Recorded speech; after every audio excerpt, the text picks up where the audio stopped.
You know, we are 1 week away from WrestleMania, and a lot's been made of John Cena is not on the show every week, and John Cena hasn't addressed The Rock and what happened with The Rock at Elimination Chamber, right? He hasn't said anything about it. Because the last time we saw The Rock, John Cena had sold his soul. He walked off with The Rock at Elimination Chamber. So, yeah, some people are still talking about that. I am just left, as I sit here, having watched this SmackDown show tonight, I am left sitting here wondering if maybe John Cena was not the only one who had their soul taken by The Rock in Toronto that night. I have a feeling that The Rock also took SmackDown's soul because it has been missing from this show. It has been missing from this show for a while now, but it was very apparent tonight. We are 1 week away from WrestleMania, and this show just had no soul. As a WrestleMania show, we're on the road to WrestleMania here. Yeah, I'm watching this show tonight, and I don't feel anything. I didn't feel this way watching Raw, but I watch this show, and I feel nothing. And we are 8 days away from WrestleMania. This should not be. This should not be. This is not how it was a year ago. But I just find myself completely apathetic towards everything that they're throwing out there tonight on this show. And we are 8 days out from the biggest show of the year. What is going on here? I also thought that tonight we would get some resolution to the situation with Randy Orton. Now, if you watched SmackDown last week, then you know that Randy Orton, he lost his opponent for WrestleMania. Kevin Owens is going to be undergoing neck surgery, and he is out of WrestleMania. And so Randy Orton needs an opponent. And we actually did get him in the ring tonight face-to-face with Naomi and Aldis. But by the time the show was over, we were no closer to a resolution to the question of who will Randy Orton's opponent be for WrestleMania. So they are going to wait until the final SmackDown, 24 hours before WrestleMania, to make a decision if they haven't already and fill us in as to who the opponent or opponents are going to be for Randy Orton. Because I have a couple of different theories about where it may be going, and I hope to God that one of my theories is correct, because the one theory they put forth tonight that they really pushed and teased is that Randy Orton may be wrestling Solo Sikoa at WrestleMania, which would be the worst fucking decision of all the possibilities. If I was to make a list, that would be pretty way down at the bottom of that list. I certainly hope that that is not going to be the match that they are giving us at WrestleMania. But that's the match they wanted you to believe when this show was over that they might be giving us. Randy Orton and Solo Sikoa. I am hoping that this is all just a swerve, just to throw us off. We'll find out next week, because we certainly didn't find out tonight. We didn't get our answer there. Cody Rhodes was on the show tonight, and as Cody Rhodes promos go, this was one of the better ones I thought that he cut, but we still have the same issue where he's out there. No John Cena on the show tonight. John Cena is going to be on the show next week. He'll be in Las Vegas, so he'll make an appearance on SmackDown because SmackDown is in Las Vegas next week. Cody Rhodes was in the ring. He was in the ring surrounded. You see some of the belts over my shoulder over here. He was surrounded by championship belts. And again, in terms of what they were going for, I actually thought it was well done. But still, Cody Rhodes has had to do a lot of heavy lifting here on this road to WrestleMania, because even the times when John Cena was there, and he wasn't there the first 2 weeks after Elimination Chamber, right?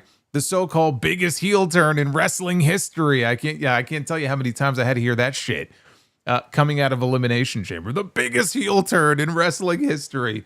Don't you feel fucking stupid? So he missed the first 2 weeks coming out of that. Then we finally saw him. Those next 2 weeks, though, we had no interaction between him and Cody until we got hit with that great promo when they were in London, right? And that was great stuff. And that was the only thing that we got. And maybe we'll get something on the show next week because Cena will be there. But Cody has had to really carry this largely on his own. And it's very difficult when you have a situation like this. And this has happened at times over the years. It happened years ago with John Cena, as a matter of fact, the year that he ended up wrestling The Undertaker at WrestleMania, right? Remember Undertaker? He didn't show up. John Cena went to WrestleMania as a fan that year to sit in the crowd until he finally came out and had his, whatever it was, 3-minute match with The Undertaker. Kevin Owens a few years ago with Stone Cold Steve Austin, who never appeared on the show but for a pre-tape, I think, that he sent in. But he had to carry it, the whole Kevin Owens segment thing. Like, there are situations like this, but this is the WWE Championship match. And I feel like there's only so many things that Cody can go out there and talk about. Only so many things he can go out there and do to keep the interest level up for this. And he's doing as good of a job as you could possibly ask him to do. But there are limitations to what this man can do. And so here we sit now heading into WrestleMania. We don't know what's going to happen at WrestleMania. We don't know if John Cena is going to win. We don't know if he's going to lose. We don't know if he's still going to be a heel after WrestleMania. We don't know if he may go on and have a great run for the next 4 or 5 months as a heel. We still don't know. Is The Rock going to be there, right? Still a lot of questions. But I can sit here at this point and tell you that now that we're a week out, a lot of the things that I was hoping we might see with John Cena as a heel, we've got none of it. And at least up to this point, and I hope I'm wrong. I hope that this is not the end of the heel turn. We're going to get to see more of him, and they're going to come up with some really fun stuff, right? I want to believe this is his last year. This is his last shot to give us something as a heel, like to really give us a heel run that we haven't gotten in 20 years. So I so want to believe that it's not going to be something that they give up on and, okay, it's time to switch him back and move to the redemption arc in 2 months. I so want to believe that. But up until this point, I will tell you that this has been a massive disappointment. But God bless Cody. He's doing the best that he can do. Tiffany Stratton and Charlotte Flair, they had their train wreck of a segment on the show last week. And I said, please, for the love of God, if there's one request that I have, do not put a microphone in their hands again. Between now and WrestleMania, we do not need to see a microphone in their hands and them going back and forth. In fact, they should be kept as far apart as possible. Well, they were not kept far apart, but at least they were kept apart in terms of cutting promos on each other. We did not get that tonight. We got a little bit of a follow-up involving them. It wasn't anything terribly offensive, but I still feel the same way I felt last week, which is that I just want to get to the match at this point. I really don't think there's much else that can be done between now and then to, really heat this thing up to any sort of great degree. Let's just get to the match and see how it goes. I actually am very curious to see how this match is going to go at WrestleMania between these two women. We have a new #1 contender set for the women's tag team titles. We had a gauntlet match tonight. I'm going to tell you who that is. Rey Fenix had his second match on SmackDown since his debut last week. And the cards are now set. I have news for you later on here in the review. I'm going to share with you the matches, not the match order necessarily, but the matches for WrestleMania Saturday and the matches for WrestleMania Sunday. They gave us the rundowns for both nights tonight. We're going to go over that. Something I'm also going to go over, I may as well go over it right now. We now know who the inductors are going to be for the WWE Hall of Fame inductees here for the class of 2025. I will put them up on your screen right now. And as you can see, Triple H, no surprise here, going to be inducted into the Hall of Fame by his best friend, the Heartbreak Kid, Shawn Michaels. So we'll have a little DX induction there. Michelle McCool, going to be inducted into the Hall of Fame by her husband, The Undertaker. And this is unfortunate. And I say unfortunate. Look, DDP's awesome. And he's actually helping Lex Luger right now. They're working together. And he's trying to help Lex, not just stand up for longer periods of time, but actually walk. And he's doing great work. And he's been a great friend. But it appears that the hope that Lex had of having his best friend Sting induct him into the Hall of Fame is dead. And so it will be Diamond Dallas Page doing the induction for Lex Luger into the Hall of Fame.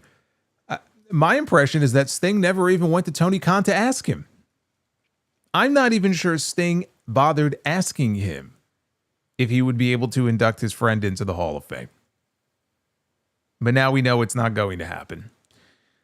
And doing the induction for the Immortal Moment match that they have selected, the first match ever to be inducted into the Hall of Fame, Bret Hart against Stone Cold Steve Austin.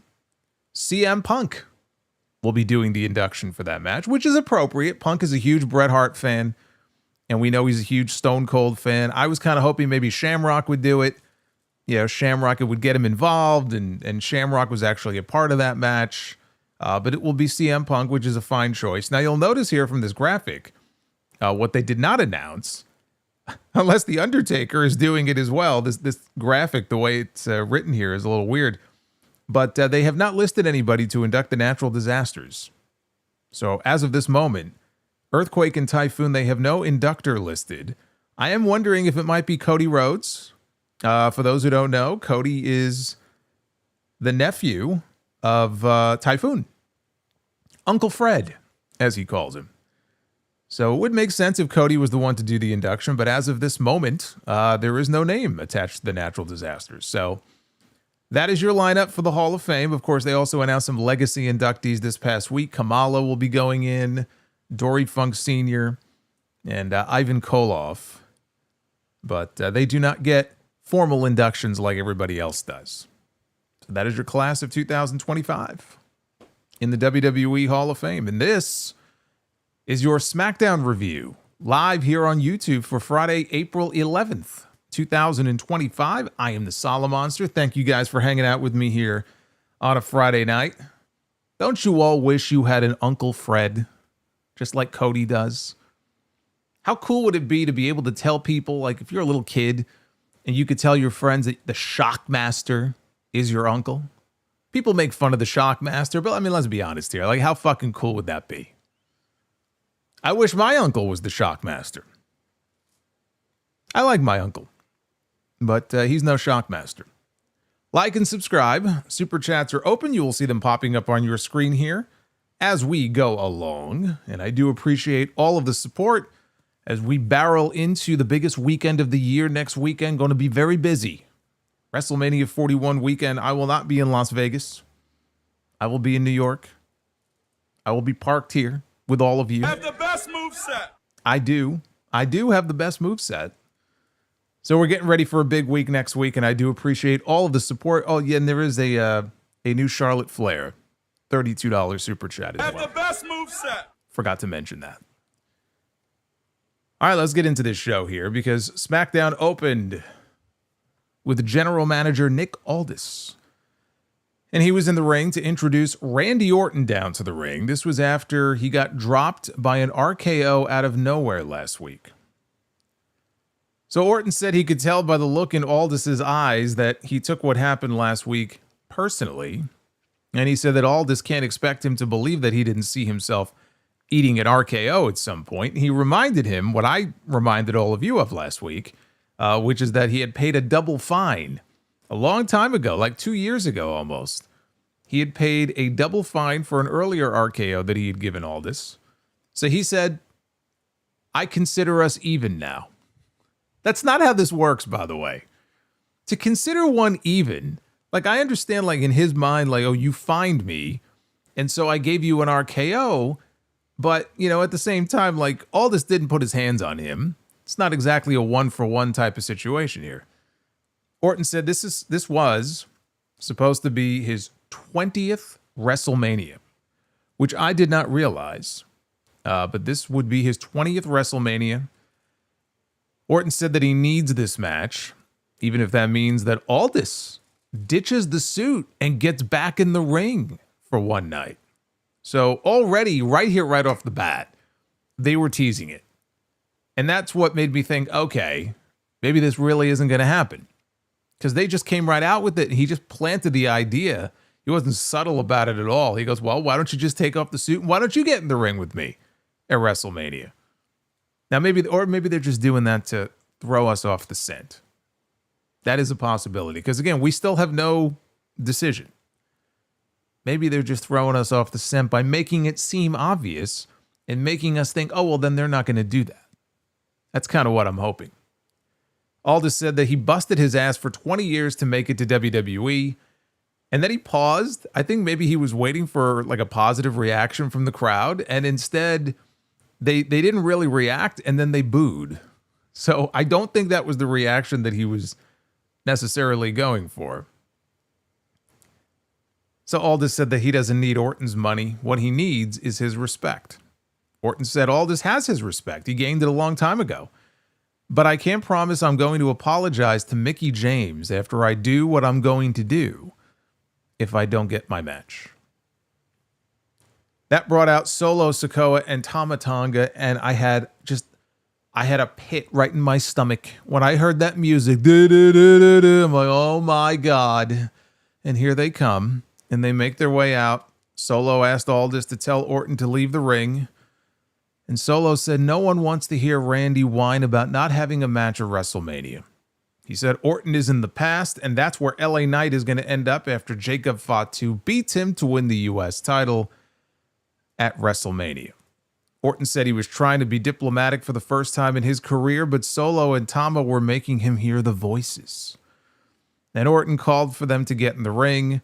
They kind of surrounded him on either side.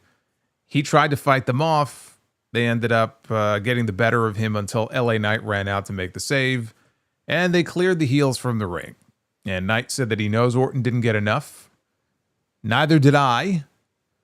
And he asked Aldis, how do you feel about a tag team match? And Aldis said he felt good about the idea. Well, of course he did, because apparently he had no main event for tonight. Now he did. Evidently, there was no main event coming into the show tonight. So, of course, Nick Aldis was very happy because now he got himself a tag team main event. But even the mere tease of a Solo Sikoa match. And look, Solo Sikoa has made great improvements to his character work over the past year, right? The Solo Sikoa that we have now on TV is a very different version of the Solo Sikoa that we had for years when he was part of the Bloodline. He was the silent enforcer. And he's really been able to show off more of his personality. I'm not saying the guy is absolute dog shit, okay? Don't get me wrong. But the idea of doing Randy Orton against Solo Sikoa at WrestleMania does fuck all for me. That is not a match that excites me in the least. It actually feels to me like it's a match I've seen 1,000 times. And I'm sure it's happened a few times. I don't know the exact number of times, but it feels like, you know what? Been there, done that. I have no interest in this. Can we please get away from this?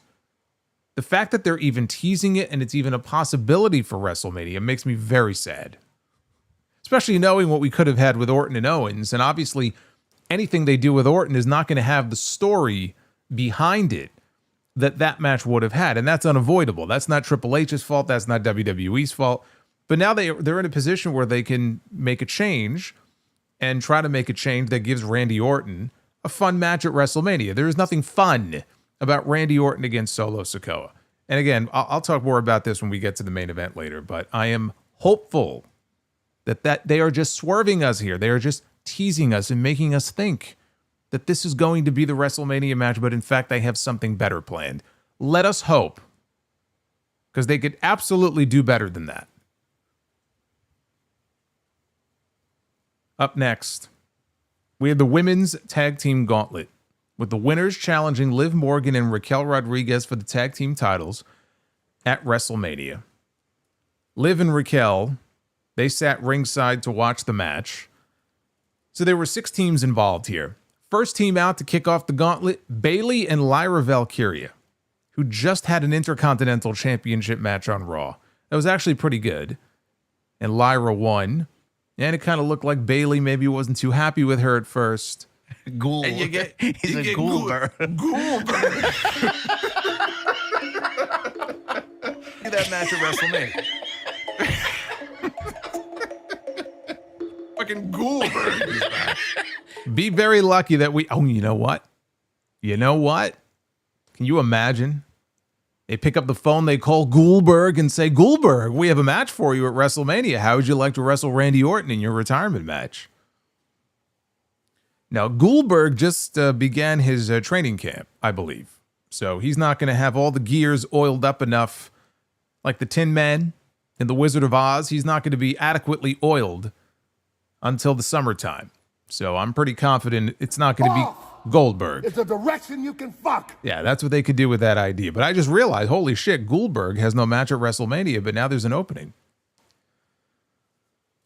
You know what? Now Solo Sikoa doesn't sound too bad. So like I said, Liv and Raquel were at ringside. Bayley and Lyra, they were a tag team here kicking things off against Shayna Baszler and Zoe Stark. Lyra rolled up Blazer. Yeah, I wish I could blaze one up right now. Lyra rolled up Baszler with a jackknife pin 3 minutes into this to eliminate them. So thanks for coming. So they were gone. Natalya and Maxine Dupree, they were in next. Natty got some work in before tagging in Maxine. And she went on a bit of a roll. And she did her worm into the standing elbow drop that she does. She did it to both Bayley and Lyra, who were laid out side by side next to each other. And then, I guess to impress Natty, she attempted to apply a sharpshooter. But before she could get the sharpshooter applied, Bayley rolled her up and eliminated her. And so Maxine and Natty were gone. And Natty did not look very happy with Maxine. So then up next in the gauntlet, Caden Carter and Katana Chance. They were right out of the club. So they make their way down to the ring. Carter and Chance, they hit their keg stand move. Valkyria kicked out. Carter landed a corkscrew dive out onto Bayley on the floor. Meanwhile, inside the ring, Valkyria hit her Nightwing finish on Katana Chance. And that was the end of Chance and Carter. Cue B-Fab and Michin. They were out next. B-Fab landed something resembling a front neck breaker for a near fall. Michin drop-kicked Lyra and hit a splash on her while she was on the outside. Meanwhile, on the inside, Bayley hit the Rose Plant on B-Fab, and that was the end of B-Fab. See you later. Bayley and Lyra advanced to the next round, which happened to be the final round of this gauntlet, and the final team out for this gauntlet, Chelsea Green's Secret Hervis, Alba Fire, and Piper Niven. Fire went to work on Bayley's leg as Niven ran Valkyria into the ring steps outside. Niven hit a senton on Bayley for a 2 count. The show came back from commercial, and Piper slammed her partner onto Bayley for a 2 count. Valkyria got the hot tag and landed a crossbody onto Piper. Valkyria then hit a tornado DDT. She went for a fisherman suplex. Piper countered into a suplex of her own. So Piper went to the second row, and she was saluting the crowd. This salute, not that salute. Valkyria cut Niven off, powerbombed her. Bayley tagged in, hit the flying elbow from the top rope. Piper kicked out at 1. So Alba Fire tagged in, hit what I believe was her finish, but Valkyria barely broke the pin at the last second. Made the save. All 4 women now are brawling. Bayley hit a Bayley to belly on Alba Fire. Piper Niven then landed a headbutt on Lyra. Valkyria tried to clothesline Niven out of the ring. Unfortunately, it did not work. She tried to get over the top. She wasn't able to make it over the top rope. She did end up on the apron anyway. And then Valkyria, she was able to slide through her legs, grabbed her in a powerbomb position, and she powerbombed Piper off the apron, which did not look fun. Even though she got her hands clasped behind the back of her head, that did not look like a fun bump to take. And so in the ring, Alba lifted Bayley. Bayley got loose, though, and tagged in Lyra. Bayley hit a Rose Plant. And Valkyria came off the top with a guillotine leg drop. And that was all she wrote. She wins the gauntlet for her team. After the match, Morgan, Rodriguez, they got in the ring. They had a little stare down with the challengers. The big takeaway here, this was a way for them to kill 30 minutes on a 3-hour show. This went just shy of 30 minutes. It's one of the easiest gimmicks for them to use if they want to kill time. So it accomplished that. Bayley and Lyra, they go wire to wire, beginning to end. They started the gauntlet, they ended the gauntlet. And I'll tell you what, it got pretty good at the end. When it came down to the final 2 teams, outside of a couple of hiccups, it got really good. And unfortunately, I can't say the same for the rest of the gauntlet. The rest of this was rushed. It was heatless. So when I say things like I felt nothing, or I felt apathy, or I couldn't get into it, this is why. Because so many of these women, and I call them teams, these are not permanent teams in a lot of cases, but so many of the women that we saw here in this match, they don't get adequate time on television to really establish their characters in any meaningful way. And then they get thrown out in a match like this. And again, you're seeing round by round here in this gauntlet, 2 minutes, 3 minutes, 2.5 minutes. you can't get over. Unless your name is fucking Goldberg and it's 1998, you're not getting over in 2 minutes. So you're throwing these women out there. They're not over, right? People just don't give a shit because you haven't given them a reason to give a shit. And then they're getting bounced out every 2 minutes. It just felt like they're just killing time. That's it. When it came down to the final four, they got a little bit more time and the crowd got into it and it was good. But I can't say the same for the rest of this gauntlet match. And it's a shame because I look at a team like Kaden Carter and Katana Chance, right? How often do we get to see Kaden Carter and Katana Chance on television? They were on Raw, then they got moved, right? I think they got moved in the transfer window. We barely see them. And it's too bad because they work together as great as a tag team. Yeah, I talk about how so many of these teams are just put together and they're makeshift teams. They've been a team now for years, going back to their days in NXT, and they're actually pretty fucking good, but we never get to see them. So you could tell, like, when they went out there, they looked extra motivated because they knew we only have 2.5 minutes. So we're going to try to maximize our minutes and get the most out of it that we can. And they did. And nobody cared. Nobody really cared. But it's not for lack of trying, you know? I mean, again, what can you really do in 2.5 minutes? I mean, this entire show needs an overhaul, but especially when it comes to the women's division on this show, or the women's tag teams that they utilize, and that goes for both shows. They need a real revamp there as well. And when I say revamp, I don't just mean like shaking up the teams. I just mean a whole new approach to how they utilize talent on these shows. It's more apparent to me on SmackDown than it is on Raw. Raw is a little more tolerable anyway because it's 2.5 hours instead of 3. And you might think, well, it's only 30 minutes, you know, SmackDown's only 30 minutes longer, so like it's not that big. It makes all the difference in the world. It makes a huge difference. And this is what we're going to have to deal with for a few more months until SmackDown goes back to 2 hours. But even when SmackDown goes back to 2 hours, these problems don't go away.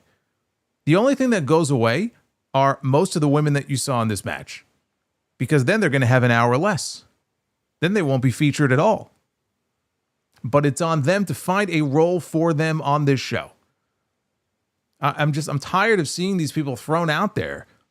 And then nobody cares. I don't care. They're out there for 2 minutes. It's like, are we back in 2019? 2018? I mean, there are times I'm watching some segments and matches on this show, and I feel like I've been teleported back into a time years ago.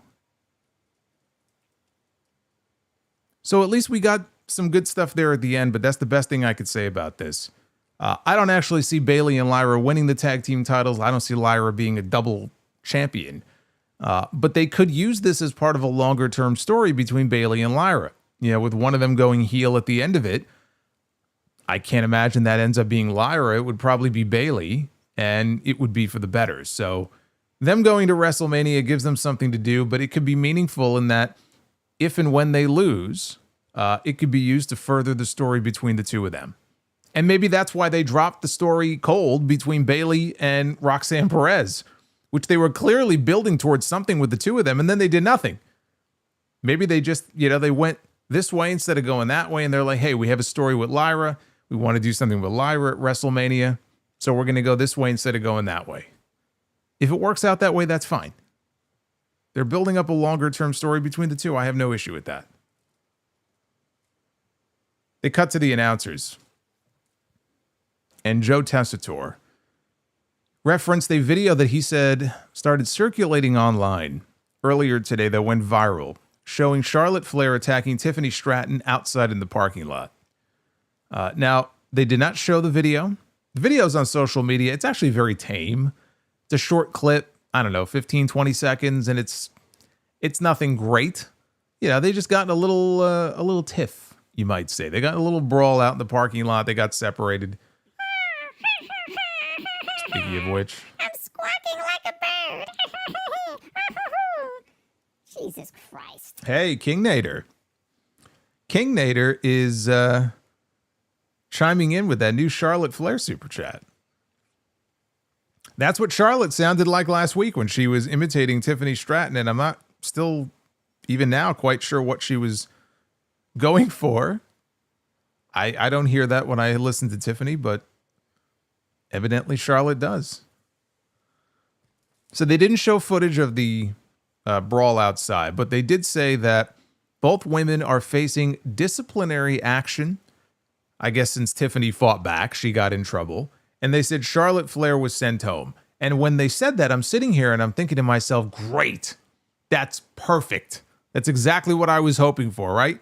You don't put them together on the microphone. In fact, you don't even have them on the show at all. Just reference the fact that they had an off-camera brawl. It'll make it seem more real and leave it alone. And then we only have one SmackDown left to go. And I spoke too soon. We weren't quite done with these two yet. Now, Damian Priest was on his way to the ring. And as he's on his way to the ring, he gets jumped from behind by Solid Snake. Drew McIntyre. He was sporting an eye patch after he got glass in his eye. Real glass from that choke slam on the windshield of the car last week. So he battered Priest into the LED barricade, and Priest had to be helped to the back by producers. He looked like he was concussed or drunk or something. And they walk him to the back. But McIntyre is still in the ring. And so Snake Plissken grabs the microphone. And he said that Priest challenged him to a Sin City street fight at WrestleMania. And he accepted, even with only one eye. Because that's just the kind of guy he is.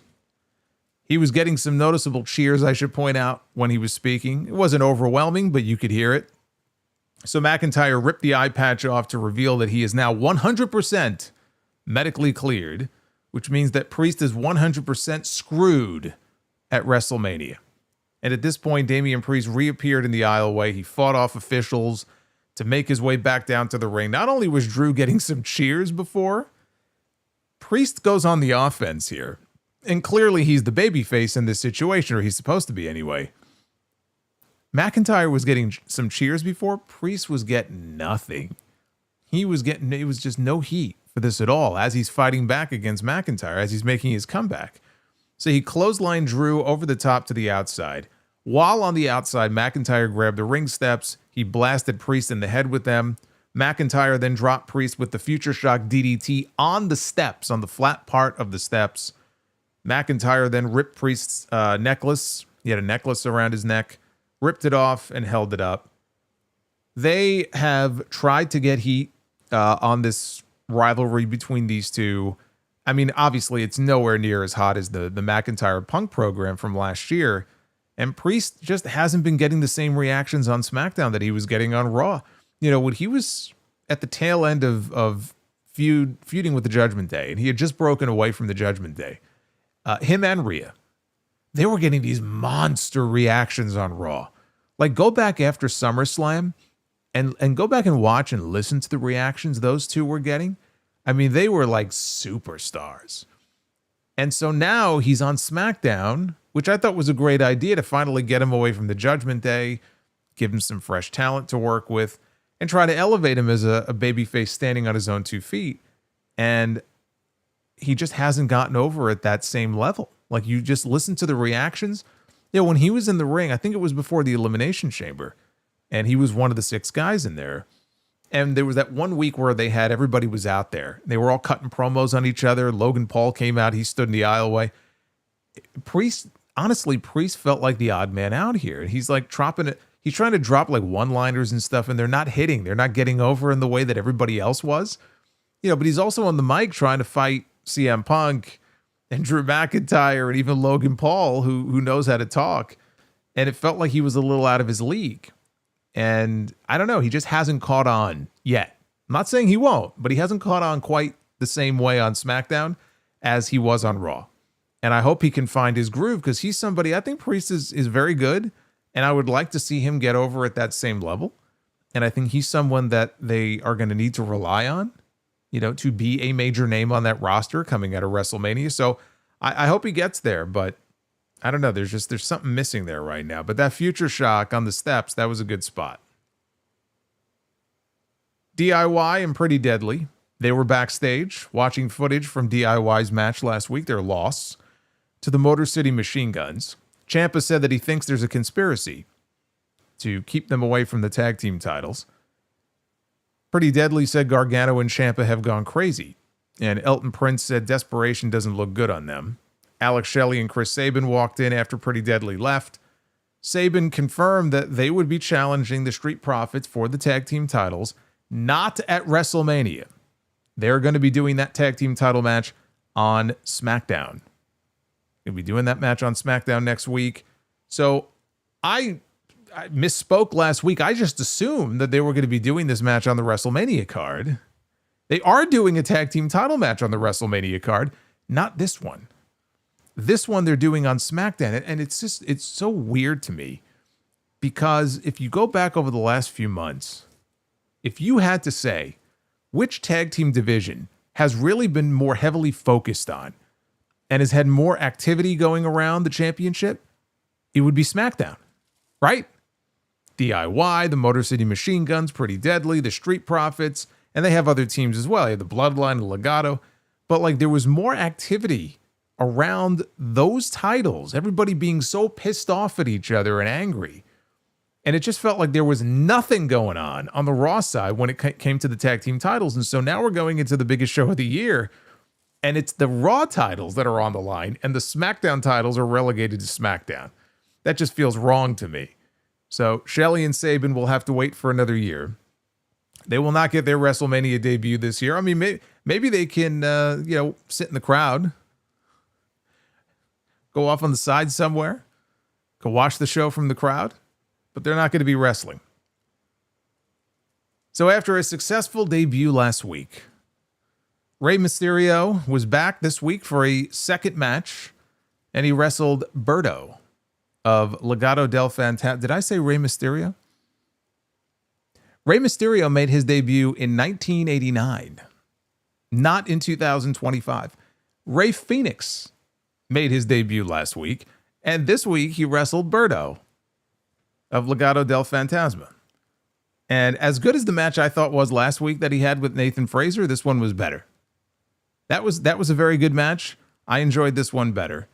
They took a break about a minute in. When they came back, Berto had the upper hand. Not for very long, though. Phoenix landed a double stomp to his back. Phoenix fired up the crowd. He hit a corkscrew splash over the top rope to the floor. And then back inside, he landed a rolling frog splash for a 2 count. We got a nice Liger bomb at one point by Berto. That got him a near fall. Berto went up top. I even hate calling him Berto. I mean, yeah, he was Humberto for so long, and now he's just Berto. Can we give the guy his name back, please? Can we do that? Oh, man. So Berto went to the top. He tried a moonsault. Phoenix got his feet up. Berto took this ridiculous bump off of it. And Phoenix walked the top rope. He kicked Berto in the face with his goodbye amigo kick. He followed that up with a Mexican muscle buster for the win. After the match, Santos Escobar walks out, and he gets in the ring. He makes Berto shake Phoenix's hand. And so Berto did so begrudgingly, and then he didn't look very happy at all, and he left. Escobar stayed in the ring, and then he wanted a handshake from Phoenix. And Phoenix looked very confused by all this, but he shook his hand, and he even did the Rey Fenix, the hand gesture that he does. He really went out of his way to show respect to this man.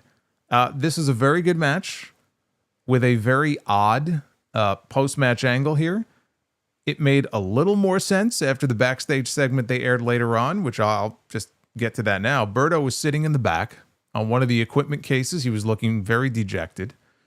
And so Escobar and Angel, they walk up to him, and Escobar tells Angel goes, that was the kind of performance that I need from Legado del Fantasma. He was being very facetious now as he reminded us what Berto said last week, because Berto wanted this match. Remember, they were watching Rey Fenix in the back, and Escobar was commenting on how impressive he looked in his debut, and then Berto walks in, and he goes, oh, this guy's a flash in the pan. I could beat him. So Escobar reminded us here. He says that, well, I thought that you were going to beat Phoenix. I thought he was a flash in the pan. All he has to say right now is that he is extremely disappointed in him. He goes, Angel, let's go find Rey Fenix so I can congratulate him on a job well done. And so off they went. Then Andrade walked up to Berto and said, I know you like Rey Fenix. He's a great wrestler, but you're a great wrestler too. Keep your head up and be proud. And Berto stood up and he told him, mind your own business. And he walked away. I just have to say, Andrade needs a manager. I mean, I've said it before, and then he hasn't really been on the show in a while. He needs a manager. Like, he desperately needs a manager. I don't even care who it is. Male, female, someone on the current roster, someone from NXT they want to call up, me, anybody. This guy needs a manager. If it's just Andrade popping up and cutting little promos in the back, it's not going to work. It's just not going to work. It's not his strong suit. We know how much of an emphasis they place on that in WWE. He's dead in the water unless they can pair him off with somebody. I'm telling you right now, he needs that extra person with him. And frankly, that's what made the combo with him and Zelina Vega work so well in NXT. They went together very well. He needs something like that. It might not be her, but he needs something like that on SmackDown. I hope he gets it. I don't know if they're going to have Berto break out on his own. I mean, they were certainly teasing the idea here. So I don't know if they're actually going to, follow through with that and do that or not. I mean, let's be honest. If they were to do that, he has a tremendous amount of talent. But if they were to do that, it's not like it's going to turn his fortunes around. He's going to be either in the same spot he's in now or worse. He probably would be in a worse spot. I have no faith in them or Triple H in particular to actually, let's say, break this guy away from Legado and then follow through with any kind of meaningful push for him. It's just not going to happen. I'm sorry. I'm not saying he couldn't handle it. I'm not saying that the potential is not there for him to be a babyface that the people could get behind or that the women can get behind, right? He's a young guy and he could branch out on his own, and who knows the kind of success he may be able to have. I have no faith that they're actually going to push him at any meaningful level. So I actually think doing that is probably a bad idea. And I wish I didn't feel that way, but that's exactly what it is. It's a bad idea. This feels more like we're going to get Phoenix against Angel next, right? He beat Berto, and now he'll wrestle Angel. He'll beat Angel, and then we'll get the match with Escobar because it'll basically be, sometimes you got to do the job yourself. And so they'll do Rey Fenix against Santos Escobar. By the way, when I say job is actually the appropriate word here because job is what Escobar would be doing for Rey Fenix if and when they have a match together. And then we can get to the real match, which I think they're going to want to do at some point in the not too distant future, which is Rey Fenix against Andrade, which would be a fantastic match. And I hope we get it. I hope they do it. I think that's what ultimately this is building to. What I would love to see is let them build to a match between Rey Fenix and Andrade. Let that be a heel turn for Andrade when he loses, right? Andrade has not been featured. We haven't seen him do anything since the whole U.S. title, best of 7 series stuff last year wrapped up. He's done nothing. Nothing. And so in storyline, it's not hard to come up with a story where he's sick and tired of being overlooked.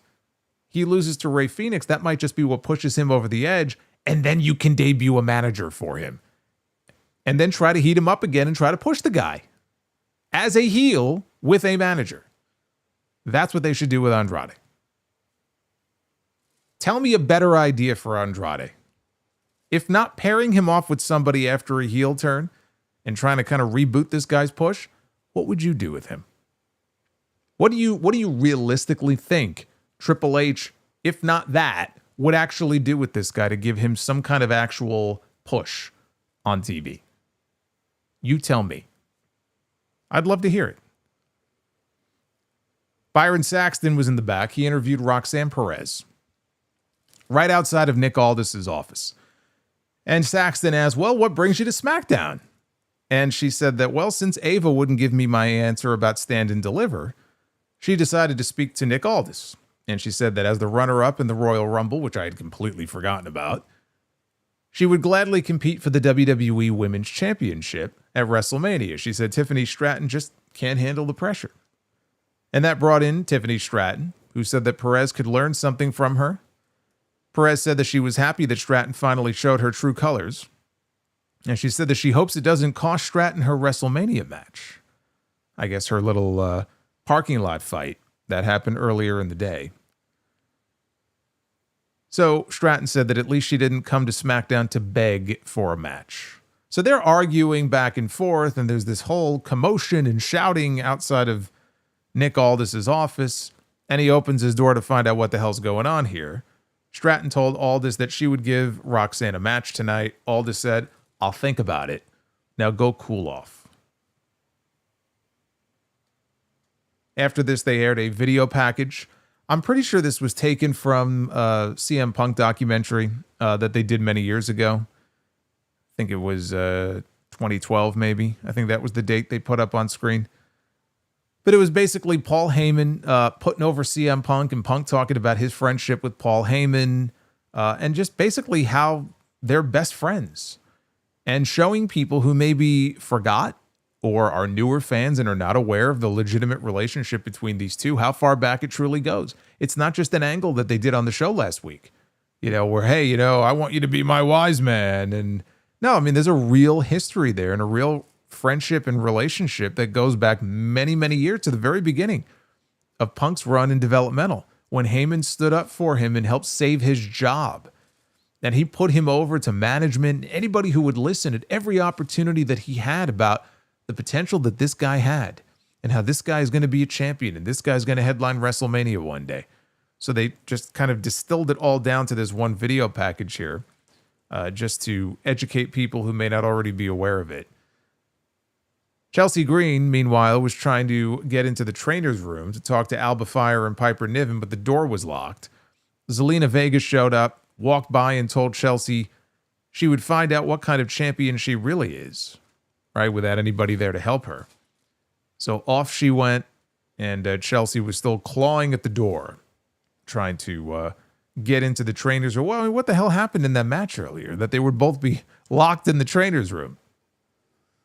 But apparently she's going to be on her own, because up next it was Chelsea Green, non-title one-on-one against Zelina Vega.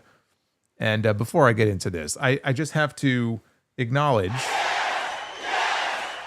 our friend King Nader. King Nader is the king. He has gifted 20 channel memberships, which means we have 20 brand new members here on this channel who now have access to some exclusive content, emojis, all that fun stuff. Thank you, King Nader. You are the man. I appreciate that. So with all that happiness out of the way, let me get into the thing that I thought sucked the most on this entire show. This almost sucked the life out of me watching this. This pissed me the hell off. So we had Chelsea Green and Zelina Vega. This was a complete waste of time. And thankfully, it only wasted about a minute of my time, because that's about as long as this went. So the bell rings. Chelsea starts the match. She throws her dress at Vega and starts attacking her. Chelsea hits a drop kick. It sends Zelina to the outside. So she throws Zelina into the barricade, and then she dropped her on top of the announce desk. And then she rolled her back into the ring. But instead of immediately following her back into the ring, she turns and she walks over to the announce desk where Joe Tessitore and Wade Barrett are, and she begins yelling at them, saying that she wants her secret Hervis, right? She wants her women.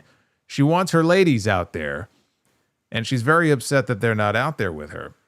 But then she very quickly rolls back into the ring. Now, as she is rolling back into the ring, you could see the referee, Ryan Tran.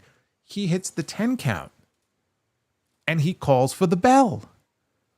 So they ring the bell. The crowd is dead silent because they have no idea what just happened. Like, it was very awkward. It wasn't evident right away that it was just the traditional count out. I actually thought Zelina might be hurt, because she was laying on the mat.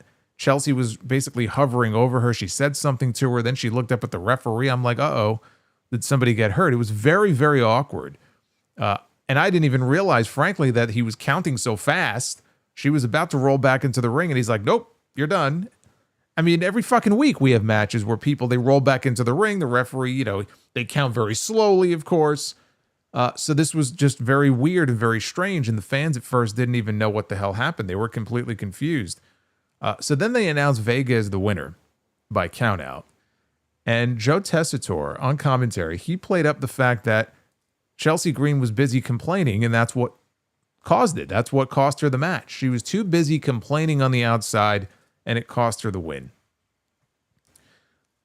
I cannot emphasize this enough.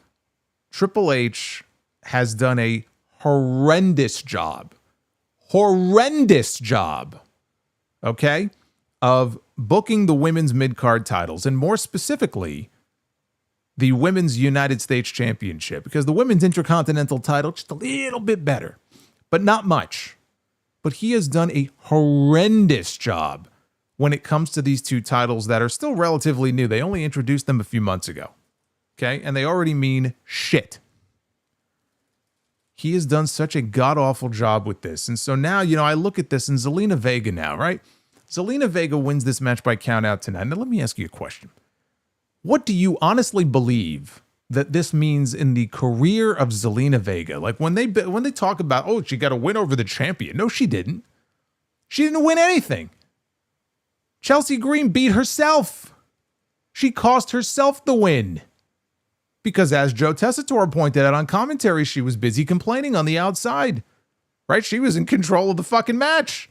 She was throwing Zelina Vega around, bouncing her around outside like a rubber ball. She was throwing her into the barricade. She dropped her on the announce desk. She rolled her back into the ring. And then she got herself counted out. But then Zelina Vega slinks away, and she's like celebrating like it's some big fucking win. She looked like a complete goof. You didn't win anything.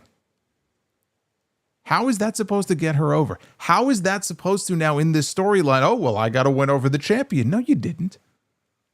No, you didn't. Nobody in this match, nobody in this segment came off looking any better than they did coming into it. But the other thing also is this match here went about a minute. They went a minute. They are still rushing through matches on a 3-hour show. This is the only show at the moment, thank God, that is 3 hours long on a weekly basis. And they send these two women out there. And still, these two women on a 3-hour show cannot get more than 60 seconds of television time. This is what I mean when I said before. And this is an even worse example of this. It feels like this is exactly the way Vince McMahon would book a segment like this. It is like we are back to the Vince McMahon way of booking. Did he sneak back in? Did he put on the fucking glasses and the mustache and sneak back into Gorilla? Take a plastic bag like John Moxley and put it over Triple H's head or Road Dogg's head, drag him away, sit in his seat?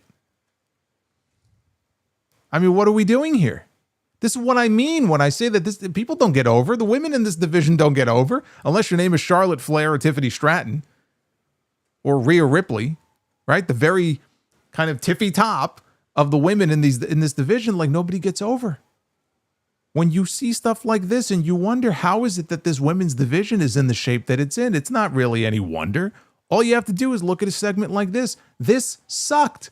And you know who I feel sorry for? You know, I feel bad for. I feel bad for Chelsea Green and Zelina Vega. That this is the best that they could come up with for these two women. Zelina Vega goes out there every week, and she goes out there to fucking crickets. Nobody cares. And I can't even put all the blame on her. She is doing the best that she can with what she is given. How is she supposed to get over when she's involved in when she's on the show, when she's involved in segments like this? So now she'll get a championship match against Chelsea Green that might be marginally better than this. Maybe you'll get a little bit more time. She'll lose. And then she'll go back to the line. She'll go back to catering and nobody will give a shit. Or they'll say, well, she's not that over. So, she had her shot and now it's to the back of the line. But when you see some of these segments and the way they're used on TV, is it any wonder why some of these women are not over? Why some of these women, when they walk out there, whether it's a Zelina Vega or a Michin or a B-Fab, they go out there and nobody cares.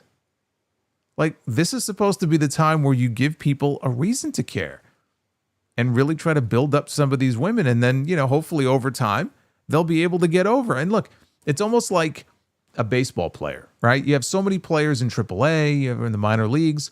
Not all of them are going to go on to be productive players at a major league level. Not all of them are going to go on to make fucking $800 million a year like Juan Soto, right? You're lucky if you get a small handful that go on to have that kind of success, but at least give them the shot.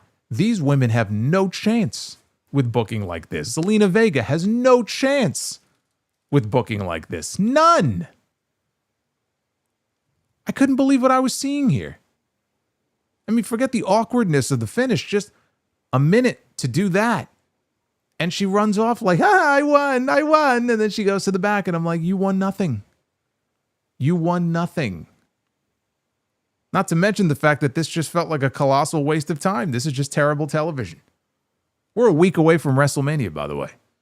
We got this segment on SmackDown 8 days before WrestleMania. Chelsea will be fine, though, because she's the funny one. So she'll always be able to get TV time. Zelina and people like that at that level, they don't stand a chance. If this is the best they can come up with for them, they're fucked. They have no chance. It's ridiculous.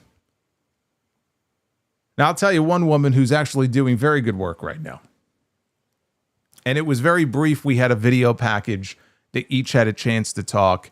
But this was very good, and that's Naomi. Naomi turned heel recently. Naomi is being given the chance to go out there and be a heel for the first time in 10 years. And so far, she's clearly putting her all into it and trying to make something out of it. She called Jade Cargill a snake. And then she laughed about pushing her off a ledge onto the hood of a car. She says she took her rightful place as one half of the tag team champions. She said Bianca Belair will not even look at her now that Jade is back.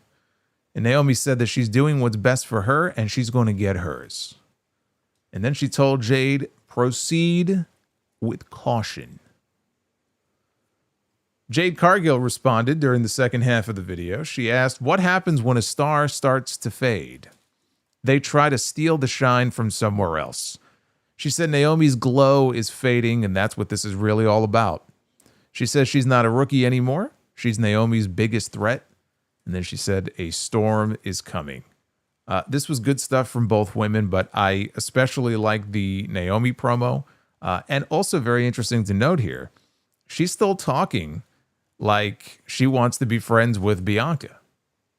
Still pointing out the fact that Bianca won't talk to me. All because of you. Ever since you came back, she won't talk to me, as if she's still trying to make contact with her. But Bianca just won't give her the time of day. Take that for what it's worth. I don't know if that's leading to something. All right, we've had discussions on the streams about Bianca maybe going heel coming out of WrestleMania.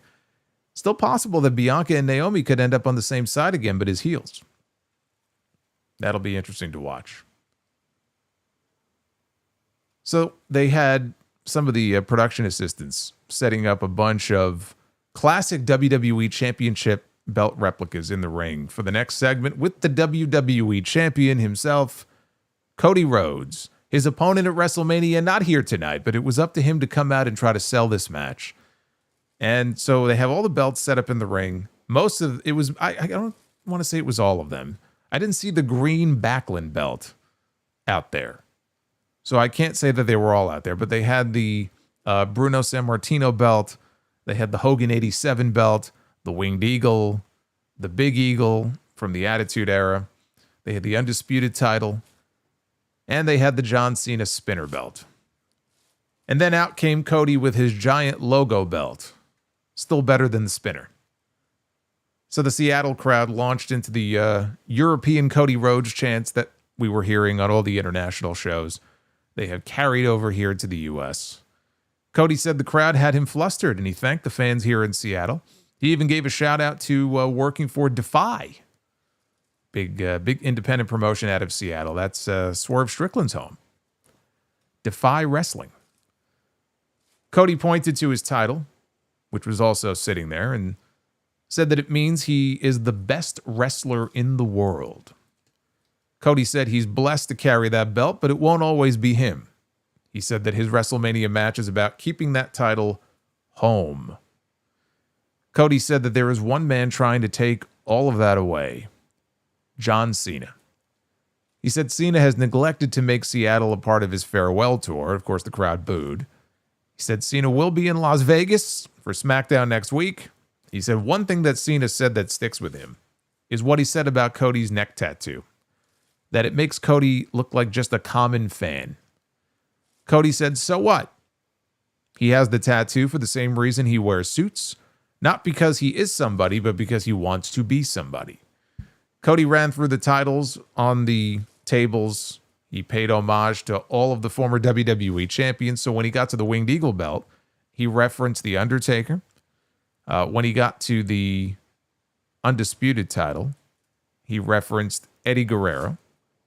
Yeah, it's funny too, because when I think of the Undisputed, first of all, let's go belt by belt. The Bruno belt is the Bruno belt, okay? He held that fucking thing for 8 years. When I think of that old, ugly green belt, the one that Hogan first won in 84, I really associate Backlund with that belt. The Hogan 86 belt is just that. It's the Hogan belt. I think he was the only one who held it. The Winged Eagle belt, you know, for the longest time I associated it with Hogan, and for me it might even be a tie. I associate it more now with Brett, honestly. Brett or Hogan, but really maybe more so Brett. The Big Eagle belt, so that one that you see right there, the Attitude Era Eagle. Honestly, I associate that with Rock mostly. I can't even say Austin because part of it, you know, part of his run there, he had the Smoking Skull belt.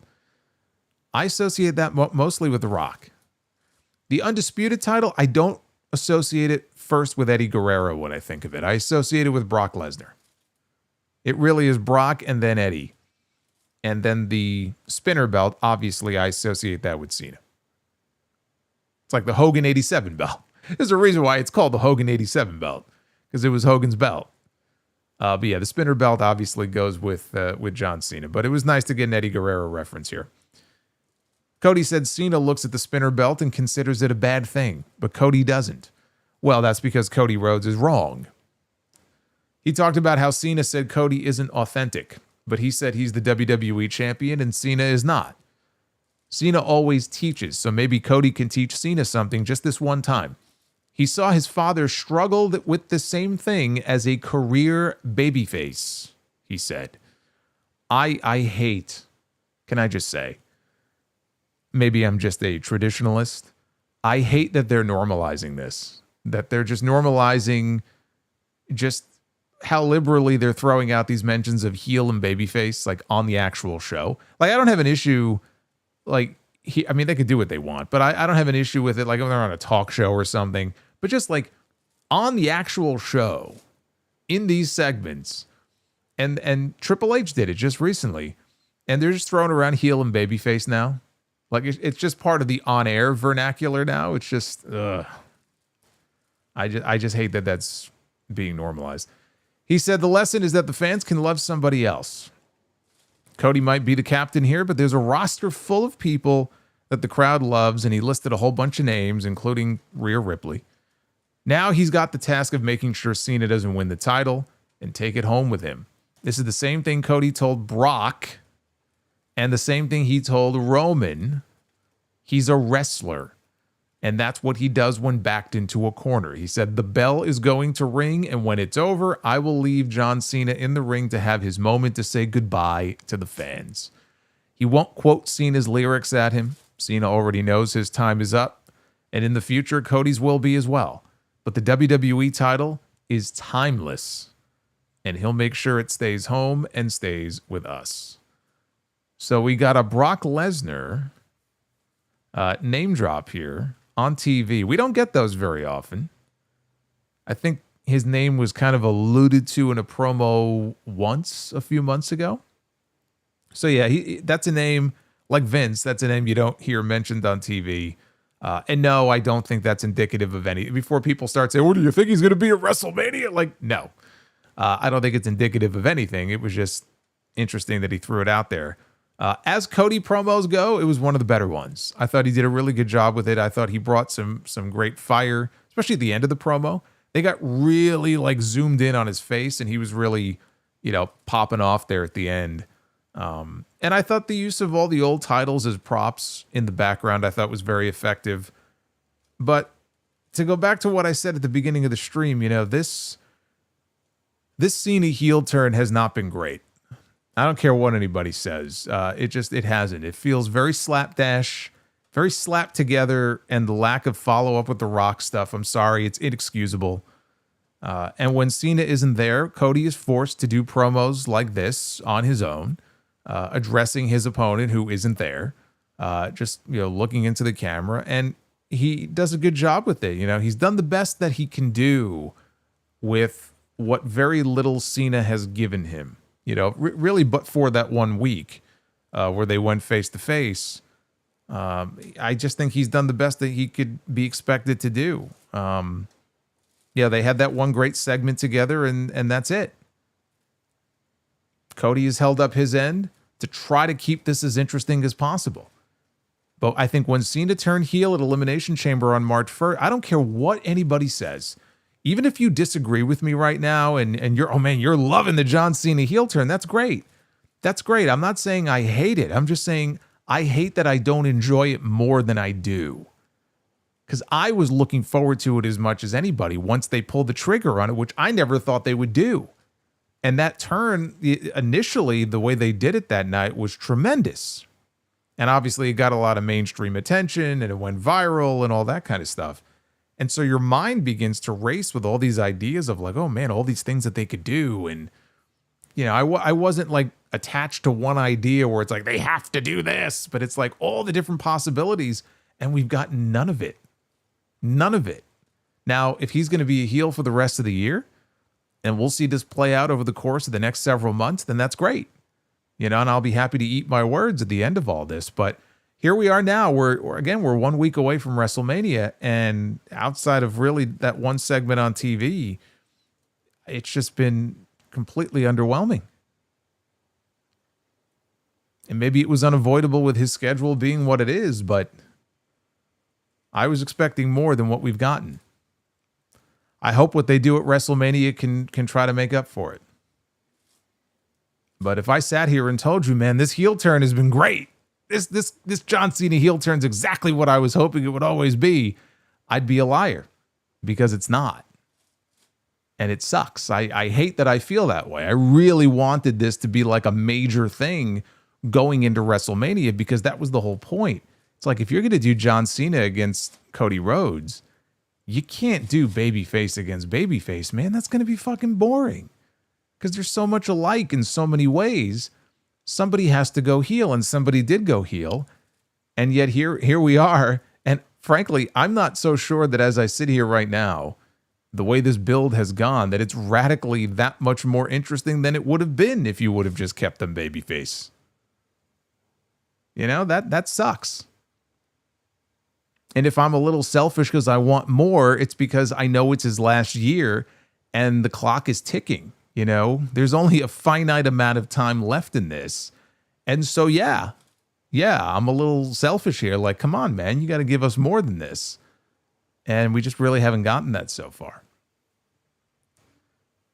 Now, Byron Saxton was in the back. He was interviewing the Street Profits. Montez Ford said that they like the Motor City Machine Guns and referenced how they say they don't care about the gold they wear, the chains and the grills and the reality shows, but you can't care about things that you don't have. Angelo Dawkins said the Guns have been all over the world for 20 years, but saved the congratulations for the IWC Glazers because they run this division. Carmelo Hayes and The Miz showed up. Miz said that the fact that the tag team titles are not on the WrestleMania card this year is an insult to the titles. He said that he's putting them on notice that he's coming for his 10th tag team title with the hottest young prospect in the business. And then Mello said they most definitely want the smoke, and then they walked away. So we got a babyface reference, right? We had Cody Rhodes talking about babyfaces, and we had a reference to IWC Glazers in back-to-back segments. Interesting. Tiffany Stratton against Roxanne Perez was up next. Tiffany hit a spine buster for a 2 count. Perez went for Tiffany's arm after that, but ran into a pop-up powerbomb. Tiffany missed a hip attack, and Roxanne slammed her. Then she went for a moonsault from the second rope. Tiffany, though, got her knees up, and after that, Tiffany went to the top. Roxanne cut her off. Hit a Russian leg sweep from the top, and Perez went for a pop rocks, but Tiffany countered, They traded pin attempts back and forth. Perez worked a crossface. Tiffany, though, powered out and hit the prettiest moonsault ever to pick up the win. After the match, who should appear outside the ring but Charlotte Flair? Oh boy. And so Charlotte Flair drags Tiffany out of the ring. She throws her into the barricades. She throws her over the announce desk. She gets up in Wade Barrett's face. And Wade Barrett tries to calm her down and is telling her, you're going to get yourself fired. I had a good laugh about that. Yeah, as if. You're going to get yourself fired if you keep doing this, if you keep acting this way. Because now they're portraying it as how she's unprofessional. Like attacking Tiffany earlier in the parking lot. Like she's unprofessional now. And so Charlotte stood tall to close things out here in this segment.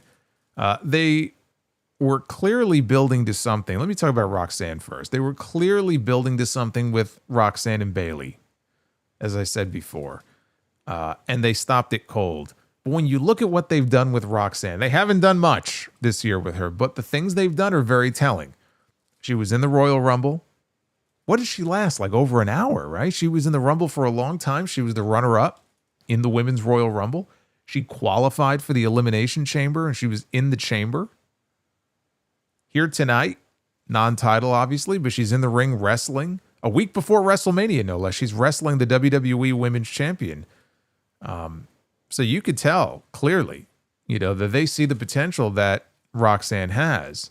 I believe on NXT, this past week? I think she lost the qualifying match for the Women's North American title match coming up at Stand and Deliver.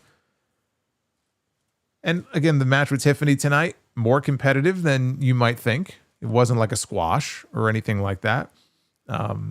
So they see something in her. But it's been very odd how it's been very start and stop with her on the main roster this year so far. It feels to me like she's in that mode now where she's kind of doing the honors on the way out of NXT. And they just wanted to get to WrestleMania, let her finish out there. And then I would hope coming out of when I say coming out of WrestleMania, I mean like the week after. That Raw or SmackDown after WrestleMania. This woman needs to be on the main roster full time. No more of this stuff where she's cutting her time between NXT and the main roster and she's on SmackDown 1 week and then not again for 2 months. Like, you can't keep doing this. So I hope that's what's going on here. They're just kind of winding her down in NXT for another week. And then coming out of WrestleMania, let's get her on the main roster. Roxanne is great. And wherever they want to put her, she will be an asset to that women's division, whether it's Monday, whether it's Friday.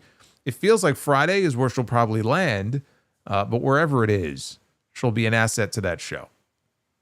But let's stop messing around here and get her up because they could certainly use someone like her. And they closed the show with Randy Orton and LA Knight teaming up here in the main event against Solo Sikoa and Tama Tonga. Orton set up Solo for the draping DDT, and he hit it pretty early in the match, and then he was setting up for an RKO. Sikoa, though, countered into a Samoan drop. Tonga Loa drop-kicked Knight off the apron. They went to their final commercial break. They came back, and Randy Orton was attempting to tag LA Knight, but he couldn't quite get there. Sikoa knocked Knight off the apron. He worked the always exciting chinlock on Randy Orton. Eventually, Orton got the hot tag to Knight. Tonga tagged in as well. Knight took care of him.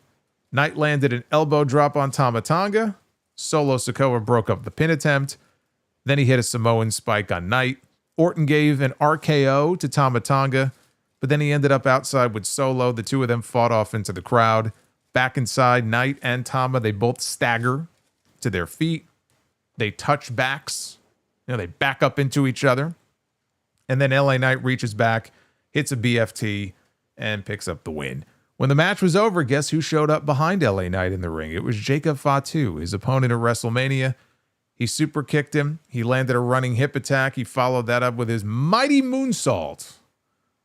And then he hit a second one, and then they played his music, and they threw up the copyright, unlike poor Hook, who actually did throw up in the ring on Dynamite the other night, which I didn't catch right away, but that's not good. But they threw up the copyright on the screen. They made you think the show was over, but it wasn't over yet because Jacob wasn't done.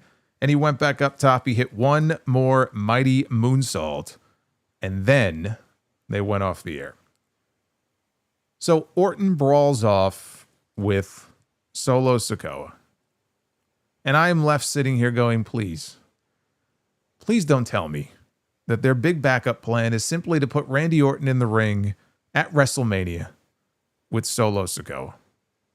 I really hope that this is just them swerving us, right? They're leading us in this direction, and then next week they're going to smack us over the head with another idea.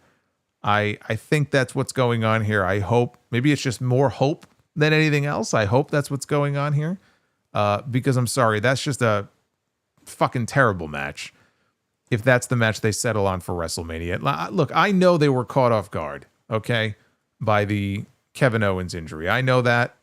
Owens just got the news last week, and they quickly made the announcement, so they didn't know how bad it was until the last minute, okay? And then they had to scramble, and they had to come up with a plan B for one of their top stars. What are we going to do with this guy at WrestleMania? I get that. All right, so they had to pivot and go in a different direction. Nick Aldis still makes sense to me. It would be cool for him as well. You know, his first match in WWE to be at WrestleMania against Randy Orton. And there's a story there because Orton has now assaulted him multiple times, right? When Orton floated the idea in the opening segment, you'll notice the crowd reaction was pretty positive. It wasn't like he suggested, hey, why don't you take off the suit and get in the ring? And everybody just kind of sat on their hands. It sounded like the crowd was into the idea. It's right there, but I get it. If maybe it's 2 weeks notice and he doesn't feel like maybe he can be, you know, in the shape he wants to be in on 2 weeks notice for his first ever WrestleMania match, right? Maybe there's a little bit of that going on. Like, if that was happening, if that was the case, I can understand it. I know it doesn't make as much sense as some of these other ideas I've talked about. There's no story there at all if they go in this direction that I'm about to suggest.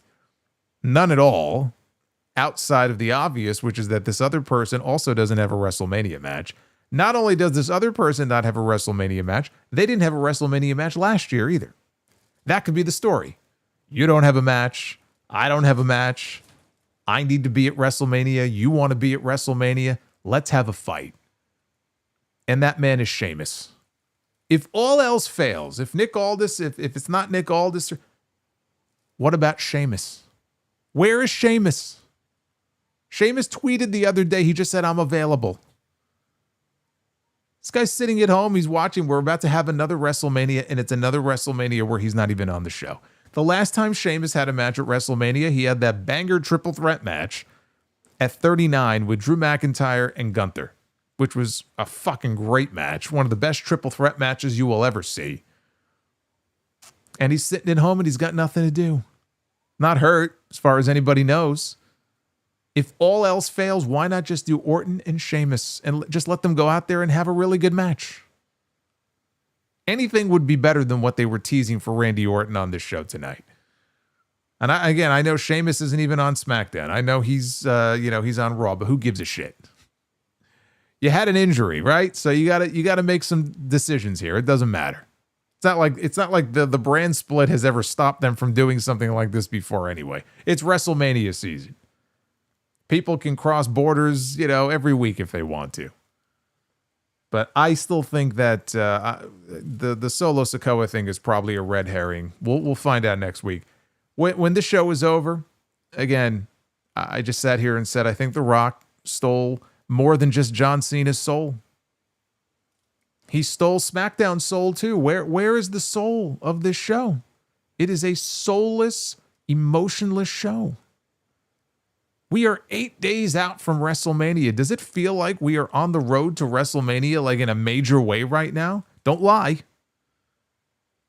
I mean, maybe it does on Raw. You might feel differently about Monday Night Raw, but I don't feel this way about SmackDown right now. It sucks. Now, on the final SmackDown before WrestleMania next week, John Cena will make his return. We're going to have the Andre the Giant Memorial Battle Royal. That will be held on SmackDown next week. They didn't announce who's in it. They didn't put anybody in the graphic unless I missed it. But the Battle Royal will take place on the show next week. Zelina Vega, Katana Chance, and Caden Carter are going to take on the Green Regime of Chelsea Green, Piper Niven, and Alba Fire. And the Street Profits are going to defend their WWE Tag Team titles against the Motor City Machine Guns. Now, I said that we have the lineups for WrestleMania Night 1 and 2. Let's run through them right now. This is the WrestleMania Saturday lineup.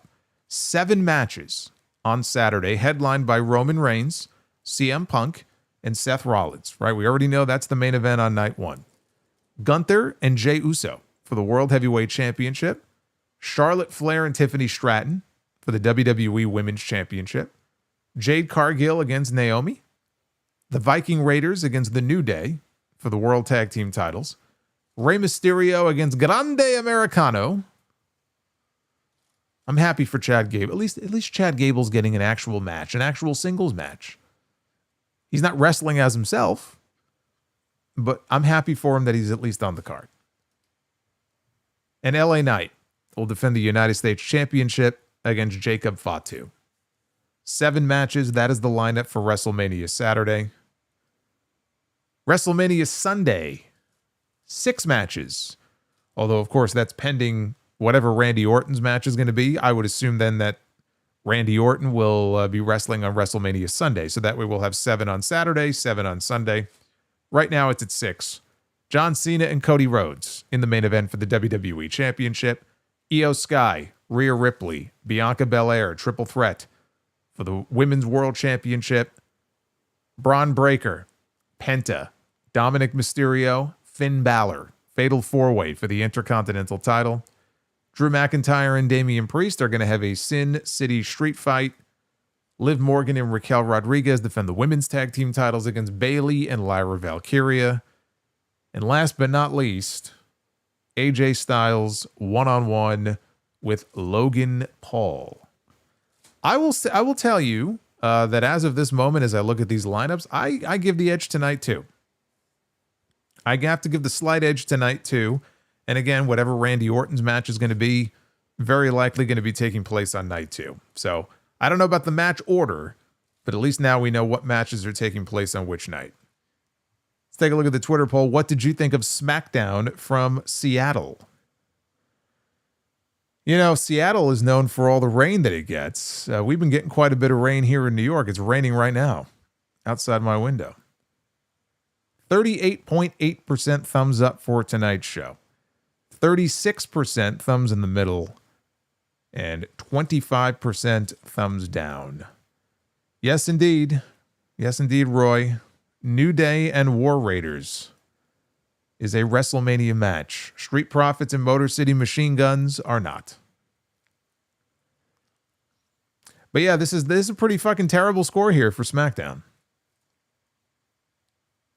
Roughly 39% thumbs up for tonight's show. And we are a week out from WrestleMania. Man, they should be lighting it up right now, man. We should be excited. We're on the road to WrestleMania. I almost fell asleep during some of the segments tonight.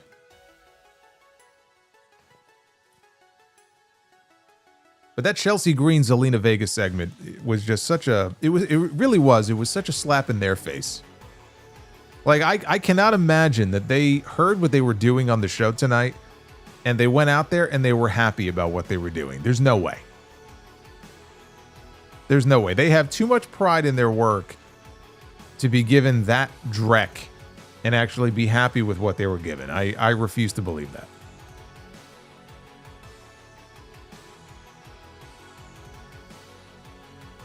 Let's take a look at your super chats. Go through all of your messages here. Thank you for hanging out with me tonight. Always fun to be with you guys. Hey, Holiday 197. Before we get to the list on screen here, let's start with our boy Holiday. Said Triple H said in a video that he can't wait to see the look on the faces of the fans when they see the WrestleMania 41 stage. Some people are speculating that it will be a casino entrance. I am excited to find out. Yeah, I'm excited too. I'll tell you what though, man, that WrestleMania 33 and WrestleMania 39 are the two best stages they ever had, as far as I'm concerned. And those are gonna be tough to top. Hey Jake, what's going on, Jake? Salute the tribal chief. I mean, if it could be in that same league as those two entrances, it'll be among the best they've ever done. So I always look forward to seeing what the WrestleMania stage looks like. You're in Las Vegas, you know, you got to do it up good. You got to really capitalize on that Vegas theme. Honey deep fried chicken with flavor. Here's my solution, and it's not that overcomplicated. Randy Orton against Nick Aldis. If Randy Orton wins, he's granted a title match after WrestleMania. If Randy loses, he has to serve a 6-month suspension. You are doing exactly what you just said that you did not want to do. You are overcomplicating it. It doesn't have to have any stipulation. Just do the match. Randy wins. And then depending on who comes out of WrestleMania with the WWE Championship, you're going into Backlash in St. Louis. I don't think you need a stipulation to stipulate that Randy Orton will be #1 contender. You don't even need it. You don't even need it. Holiday says it's not a good sign when you have a gauntlet match the week before WrestleMania, taking up time which you should dedicate to your WrestleMania match builds. Yes, well, it's building to a WrestleMania match. We now have a tag team title match at WrestleMania, so you can't say that it's not building to a WrestleMania match. It actually is. So I disagree on that. Honey deep fried chicken says, give up. I have officially given up on the WWE Women's Tag Team titles. My interest for those belts are in a coma. Only now they're in a coma? They've been in a coma for probably a year now. What are you doing? Quizzical one. What do Medusa and a blunt have in common? No matter which option you choose, you're guaranteed to get stoned. Happy Friday, Solo. Happy Friday, Quizzical one. Base Beerus. Charlotte looks like a poodle in the thumbnail. Does she? I don't have it in front of me. Poodle's one of the only dogs I can pet without starting to sneeze because they're hypoallergenic. I dated a girl once who had a poodle named Waffle. Fucking dog. That dog was so old. I felt sorry for the dog, honestly. Like, had to be carried up and down the stairs. Oh, poor Waffle. Holiday 197. It's disappointing that the WWE Tag Team titles will not be defended at WrestleMania when it's rumored the World Tag Team titles will be. Well, it's no longer rumored, brother. It's confirmed. Arabian Night can't wait for a 9-minute tag team title match and Andre Battle Royal. Why not put them on the kickoff? Instead, we will get a 2-hour nothing pre-show. The Prophet. You know what? I'm glad you brought that up. That's actually a very good point. They announced today. This is obscene. Like, I talk about how long the AEW pay-per-views are, and rightfully so. Like, there was no reason for Dynasty to be fucking 5 hours plus. But like, they just announced today, I think each night of WrestleMania is going to have a 3-hour pre-show. Like, that is asinine. And now when you consider the fact that, yeah, there's going to be no matches on there, but they're going to have a 3-hour pre-show. Like, to take the SmackDown Tag Team title match, for example, and give them a chance to go out there in the stadium, right, technically at WrestleMania, and fill some time on the pre-show when you have so much, just so many hours of time to kill, and they're not even doing that, is ridiculous. You're absolutely right. How are you going to have a pre-show that long and not have any matches? Some of these matches, you just throw them away on SmackDown. Like, I know you got to fill time on SmackDown too, but like, come on, man. If you're doing one tag team title match in the stadium, you could do both. I saw that. I couldn't believe it. I said, there's no way that's the real start time. But it is. But get ready, I guess. You'll have 3 hours of, Peter Rosenberg and the crew just going over the matches over and over and over again. Enjoy. I won't be watching. Orioles Peak. After all of the hateful comments toward Charlotte, I hope she buries the fuck out of Miss Tiffy. Kaiser should have been flattered. It's the most relevant his sorry ass has been and will ever be in his career. Well, I assume you saw Kaiser's response. After Charlotte name dropped him last week, he posted a clip from a segment on Raw back in '96 when Shawn Michaels was feuding with the British Bulldog. And they did a storyline where Diana Smith, Bulldog's wife, was accusing Shawn of coming on to her. And he just posted a clip of Shawn's response. And I remember watching that. He goes, I think it was like, with all due respect, don't flatter yourself. So Kaiser told Charlotte, don't flatter yourself. Duff's Vids.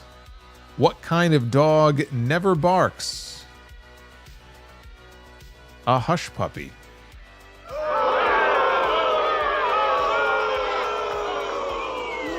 You suck. Duff's Vids. And there are a lot of early ones. We haven't even hit the list yet. Orioles Peak says, making fun of Charlotte's looks as rich as if the work Tiffy had done isn't obvious. Charlotte gets heat that these jerks' favorites only could dream of. Orioles Peak standing up for Charlotte Flair for all the abuse that she has taken on social media this week.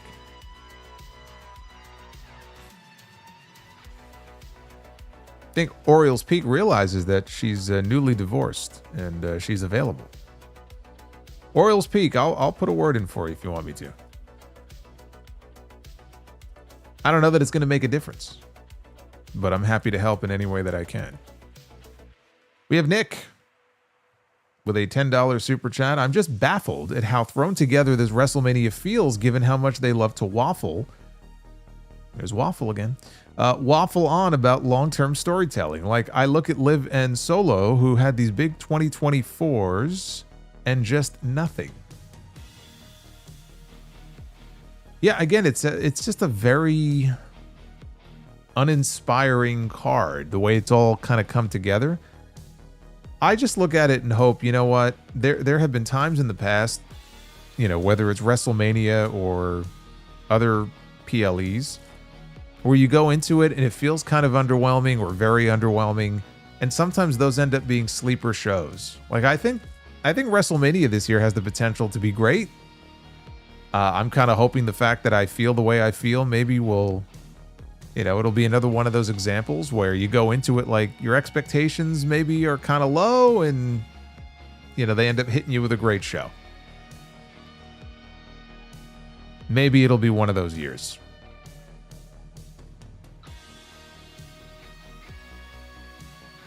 Shin super kick Akuma. Let me get a try at this. Why did the samurai switch clans? Because clans change. Ugh.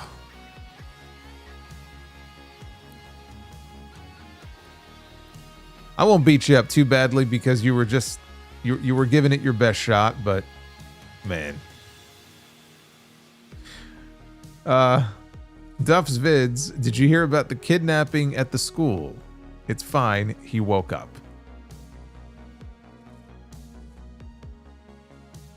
You know what's funny about this? We go from Duff's Vids And Sidro is with us tonight. There he is. Sidro, he abandoned me there for a while, but we go from Duff's Vids to Sidro. They're right on top of each other, right? Like, I'm looking at this in the chat right now with Sidro. Duff's Vids has been doing his best to try to kind of be the almost like the new Sidro when Sidro is not here, and now they're both together in the chat. We may have a fight break out right here and now. Sidro says, brother always tore out last pages of my comic books and never said why. Had to draw my own conclusions. And FYI, Russian dolls are so full of themselves.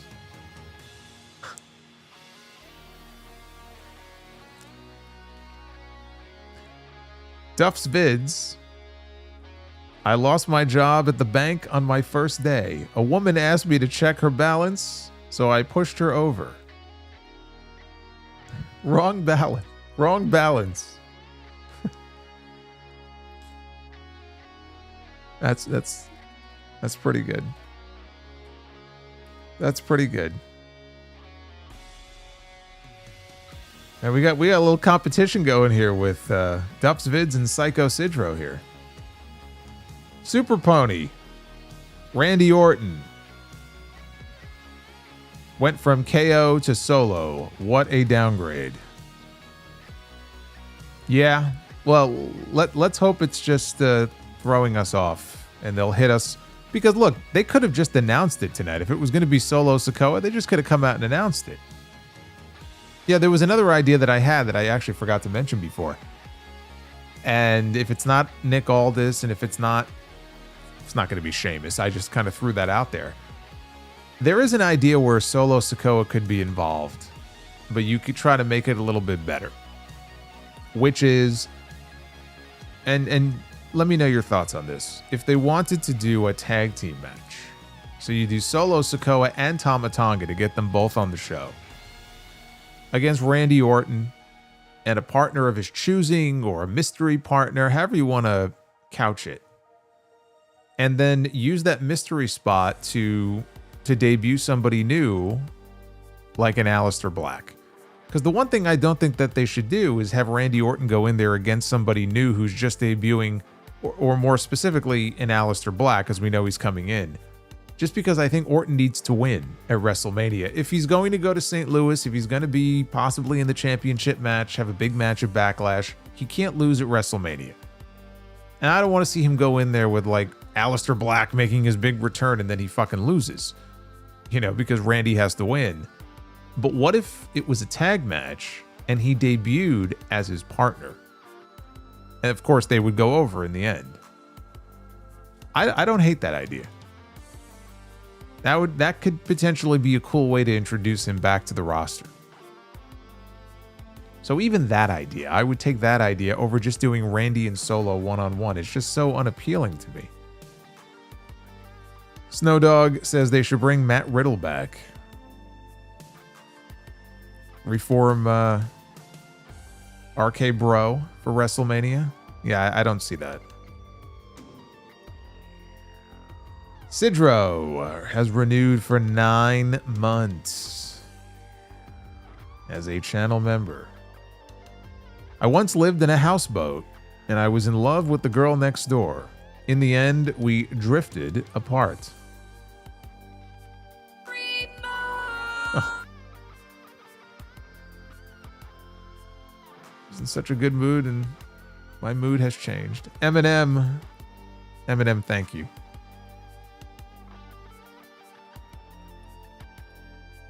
Hashtag much love. I love you so. I love you too, Sidro. We will never drift apart.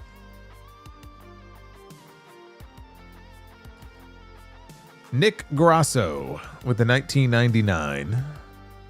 First the parking lot attack and then the post-match attack. How much more can Charlotte bury Tiffany? Seriously, Tiffany has looked terrible this entire build, and if she doesn't retain at WrestleMania after all this, oh boy, it's going to be bad. Yeah, I mean, I guess technically she got her ass kicked twice tonight, didn't she? Right? She got attacked in the parking lot, and then she got left laying by Charlotte during the show. Hydrograd57, I was considering going to SmackDown tonight, but decided not to since this show has been a bore for weeks. No different tonight. Glad I saved my time and money. How much were those tickets going for? $500 apiece? Duff's Vids, I told my doctor I heard buzzing, but he said it's just a bug going around. No Solo versus Orton at WrestleMania 41. Noel Mulligan, thank you for the $11. Says, hi Solomonster, I am a care assistant for my mother who is very ill at the moment. Your show keeps us going. My mother's favorites are Ric Flair and the Iron Sheik in his shoot interviews. I see your mom has good taste. The Iron Sheik shoot interviews are legendary.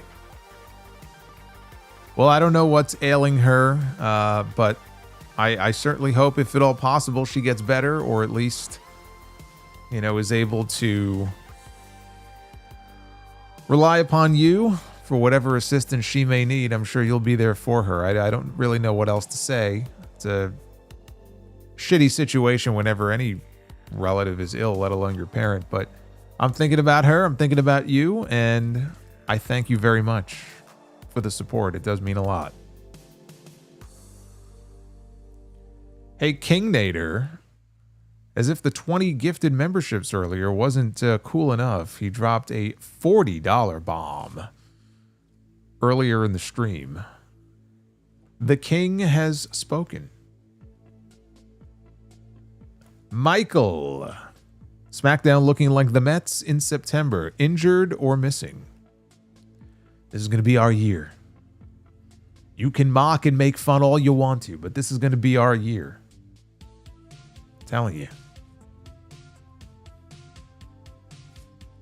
Matt Fisher, Tiffany and Charlotte is the match I actually care about. It's either going to be amazing or it's going to be a pile of Russo.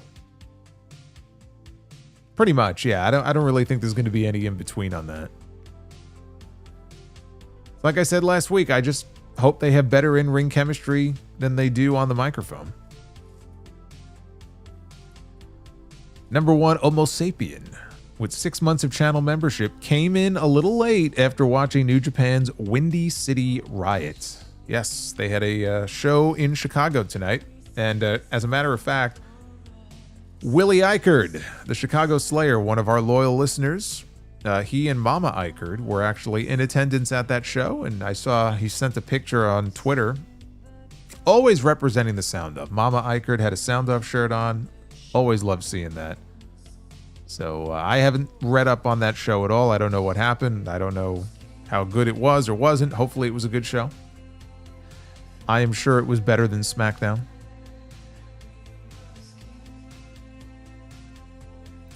We got Zachary Black. I hate saying this with WrestleMania being in effing Vegas for this lackluster build this year. Will both nights end up as 6 to 9 hours each? Man, I just feel this build could have been better. Still plan on watching with the wife. Peace. God, when you put it like that, 6 to 9 hours, including the pre-show, that's just brutal. But again, you don't have to sit through the pre-show because there's no matches. There's no matches announced for the pre-show, so I'll be doing other things as I prepare for WrestleMania each night. Blue Jay. The disrespect to Shamrock is insane. Not Punk. I really thought that they would maybe have Shamrock do the induction for that match, but they're going with CM Punk. CM Punk is the bigger name of the two. That's who they're going with. Demetrius Hodge, Jimmy Hart should induct the Disasters. That would make sense. Yeah, he managed the Natural Disasters. I just throw Cody out there because of the family connection to Typhoon, but yeah, I would agree. I would say if not Cody, then Jimmy would make sense. We have Give Me Backshot, Solomonster. You keep asking, but I'm not going to. Thoughts on heel Naomi winning Money in the Bank this year? I could get behind that. I'm not going to make any predictions right now or say that she would be my pick because it's too early for that, but she would definitely be on my short list, especially the way this heel turn is going so far. If she really continues to like embrace it and commit to it, I'd be down for that. We got King Nader with another $32 super chat. Buy or sell on the worst build, WrestleMania 28 or WrestleMania 41. I have had to struggle to get through these shows. It's unbelievable. Hey, Solo, I hope you are doing well. I am doing well. Thank you for asking. I hope you're doing well as well. Sounds a little redundant. Now, the worst build, WrestleMania 28 or 41, man. It's tough when I get these questions because now I have to remember what the build was like for each WrestleMania, and like I don't remember what the build was for all of the WrestleManias. I'm trying to think of that one. I was at that WrestleMania. That was the first WrestleMania I ever went to live. Obviously, everything was built around Rock and Cena. The end of an era, Hell in a Cell match, Punk and Jericho. I don't think I was really a big fan of the Punk and Jericho build. I remember Jericho, I think, hit Punk in the head with a whiskey bottle. And what was he talking about? His alcoholic father or something? And I remember he went to hit him in the head with the whiskey bottle, and it was like gimmicked. And the bottle broke before it even hit his head. I remember that. Yeah, that sucked. What else happened on that show? Oh, well, I mean, Sheamus won the world title in 18 seconds. You know what? I would say this build has probably been better than that. I don't remember the WrestleMania 28 build being all that great at all outside of the Rock Cena stuff. Didn't they do Randy Orton against Kane on the undercard on that show? Yeah, he tripped. Right, he tripped. Yeah, because after the bottle broke, there was like a puddle on the floor and fucking Jericho slipped. Base Beers, can you do a keg stand? I'm not going to try. Maybe. But I'm not going to try. We got Willie with the 3. Were you surprised that Cody mentioned Brock's name? I wasn't expecting it, but, you know, I mean, it's not that like a huge surprise or anything. I guess I wasn't expecting it, so it was surprising a little bit, but like, whatever. It was like a quick mention and then he moved on. It's not really a big deal. Tracking problem. SmackDown needs the future world champion that is Mike Ball Speed Bailey. I think he would be a terrible fit in WWE. I really do. I think the right decision was for him to go to AEW. I just think his style works so much better there than it would in WWE. Also says, it's an eye patch. Drew looks like the woman from Thriller, A Cruel Picture. Look it up. Effed up film. I've never heard of it. Base Beer is the Kevin Owens interview with Van Vliet is great. Yeah, I haven't finished it yet, but I watched a good chunk of it. I mean, most of Chris's interviews are great. And really, any interview that I've ever heard Owens in, he's great. But, yeah, I have to finish that one. I'm pretty sure it was recorded before the injury, though. I don't think any of that is covered. Near. R.I.P. KC, a true OG and a walking wrestlingpedia.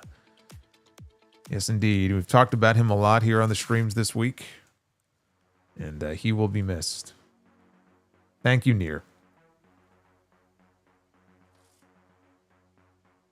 King Nader with that 20 drop, the 20 gifted memberships. Oh my God. Unbelievable. Just in time for WrestleMania season, no less. Number 1, Homo Sapien. Sounds like I made the right choice to watch 3.5 hours of New Japan instead of 3 hours of SmackDown. New Japan goes by in a blink of an eye as opposed to SmackDown dragging on forever. Oh, I could tell you, I haven't even seen the New Japan show, and I could tell you, you made the right decision. Actually, wait a minute. Wasn't this the Tanahashi's final match on U.S. soil? Wasn't he wrestling Takeshita tonight? I believe that was on this show tonight. Gonna have to try to check that out. Jeremy Rose, do you think Bianca's WrestleMania streak should continue so they have a story in the future? If she doesn't win the triple threat, but isn't beaten, does the streak continue? No. If she's in the match and doesn't win, then the streak is over. And honestly, I don't really give a shit about the only streak that ever mattered at WrestleMania is over. So I don't really care. If she wins, that's great. I don't want her to win just because, oh, we don't want to beat Bianca. She has this streak. Like, who gives a shit? I hope that's not going to be the determining factor in who goes over in this match. Jose Martinez, Solomonster, you sexy beast. Me? Thank you, brother. Bruce with the $4.99. Not Bruce. Bruce is here. This Mania build is missing The Rock. What was the point of having him involved if he's not going to be on TV for a month? You're preaching to the choir here, brother. I don't know. He's The Rock. He does what he wants.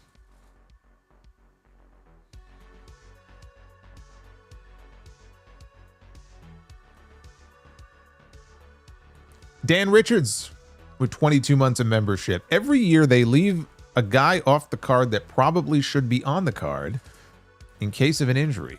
Solo was probably that guy this year. So is Sheamus. Solo is not the only one who was this guy. What about this guy? Sami Zayn. Solo's not the only guy. I'm just saying. Project Libertad, John Moxley's title run and Death Rider crap is making me feel like Vince was right about Moxley, and I hate that.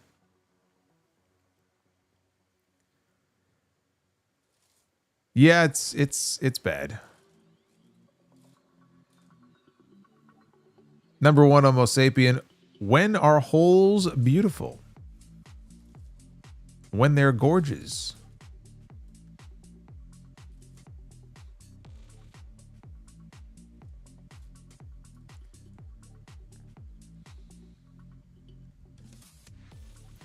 Havili.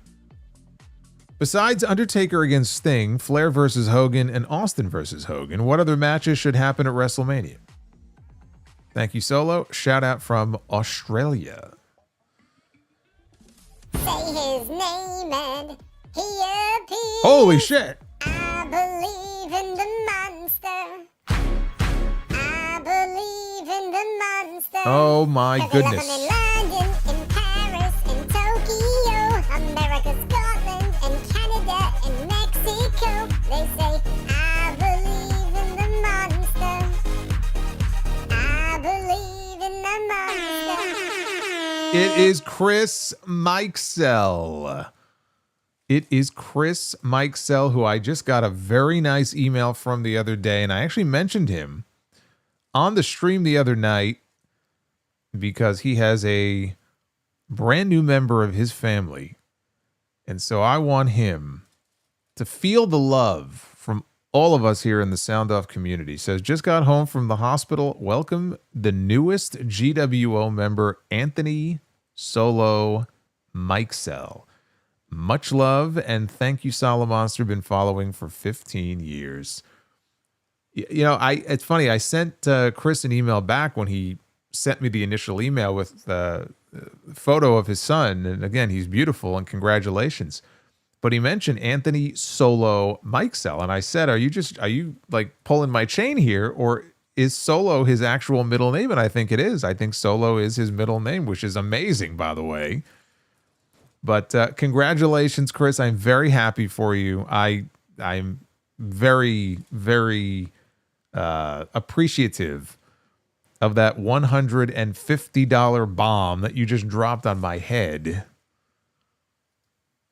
And I don't know what else to say other than just, again, nothing but health and happiness for the little guy and for all of you. And keep me updated on all of your experiences now. I don't know if this is your first, but it goes by, I'm told it goes by in a flash. So enjoy it while it lasts. And thank you again. See, look at this. You feel all the love you're getting here from the live chat. Man. That was crazy. Chris doing a drive-by. I can't wait until Anthony's old enough to be on the streams.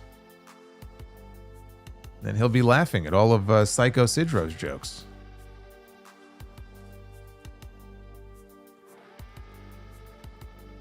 But Havili, just to get back to Havili here. Man, Chris knocked me back here on my heels. He knocked me for a loop. I got to gather myself. Havili wanted to know what other matches should have, I think he means should have happened at WrestleMania. I mean, you could throw Rock and Shawn Michaels on that list. That could have easily been a WrestleMania match. Shawn and Brett should have had another WrestleMania match had Brett not had the stroke. You know, Shawn had that whole second half of his career. I think Brett would have come back a lot sooner if he hadn't gotten injured. And then we could have gotten Brett and Shawn, like the second version of Shawn. I would have liked to have seen that.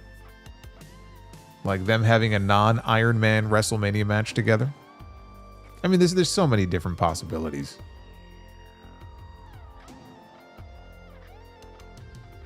Retro KOH with 25 months of channel membership. I got pulled over and asked to recite the alphabet. I told him I was high. He went to arrest me and I quickly said JK.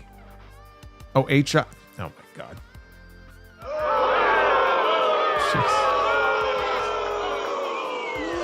You suck. Completely read that wrong.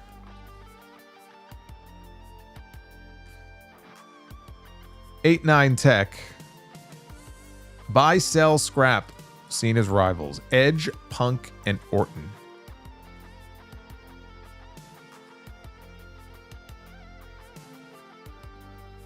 Well, I'm going to buy on Punk. I'm going to...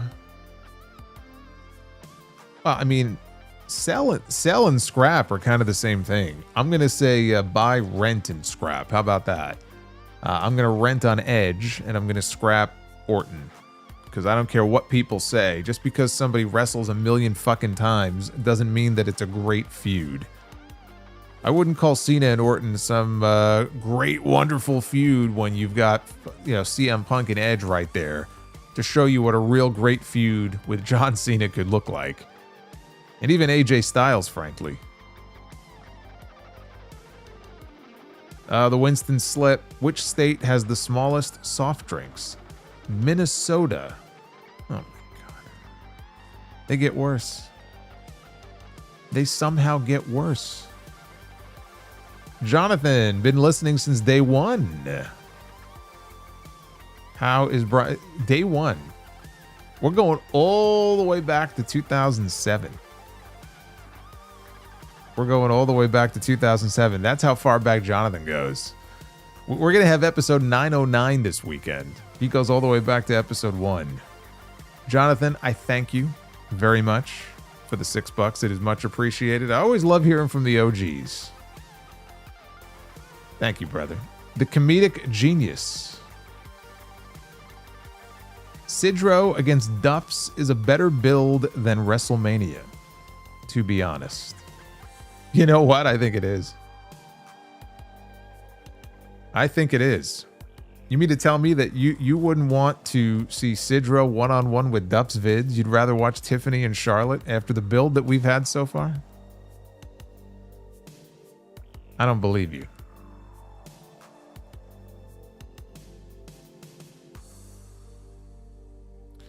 Eminem with a $25 super chat.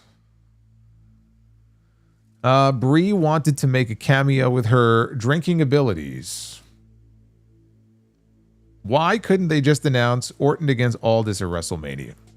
It's almost like Ted DiBiase Jr. will make an appearance next week and talk a legacy. Oh, God, no.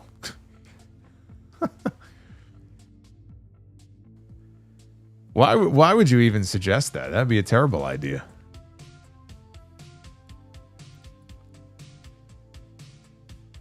Now, I think DiBiase's got bigger issues to deal with. I think, doesn't he have charges that are still pending?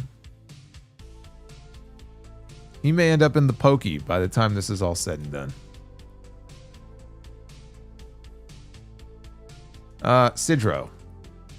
Read the other day that people eat more bananas than monkeys. No surprises there. I can't even remember the last time I ate a monkey. Hashtag never drift apart.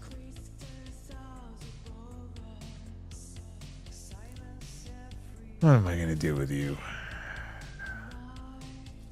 Arabian Night, no excuse not to have Chelsea and the Profits at the WrestleMania kickoff. Oh, they may be there, but doesn't look like they'll be wrestling. They have a week. They could always change their mind. Alexander, Brother Solo, why is Liv stuck in the Tag Team Championship run? She should be top of the card, and when the hell will my queen Alexa be on top of again? Blissfan, do you have multiple accounts here? Is that you? It's the amazing Gunther. It's the amazing Gunther. Jerry Lawler loves Gunther the Magnificent. All hail Gunther. Fire Panda is getting in on the action here with a $50 Gunther bomb. Love to see it. Hang tight, Fire Panda. I'm going to get to your message here in a second. And no, you guys have not missed Be the Bar. People asking, have you missed Be the Booker? Be the Booker has not happened yet. We're almost there. We're one like shy of 500, so we've already smashed that goal. There's another goal going in the chat, a super chat goal for second round to Be the Booker, but right now we only have the one. But we'll get to it in a minute here. But Alexander, here's the thing with Liv Morgan, okay? You have to understand something. Liv Morgan just is coming off of a great run. She had the best year of her career in 2024. She actually was a huge beneficiary of that Rhea Ripley injury. And so she was finally able to show what she can do, and, you know, just the backstage segments and the drama with the Judgment Day and all that stuff that she was involved in. She made herself a top attraction in that women's division. And so Liv, for a long time there, she was the women's champion. She was at the top of the card. People get phased down. New people get phased up. She still has a title. Whatever you may think the women's tag team titles really mean. She, you know, had her time, and I'm sure she'll end up back there at some point, but I can't be mad about that because, I mean, look at the run that she had. You know, now it's time for somebody else.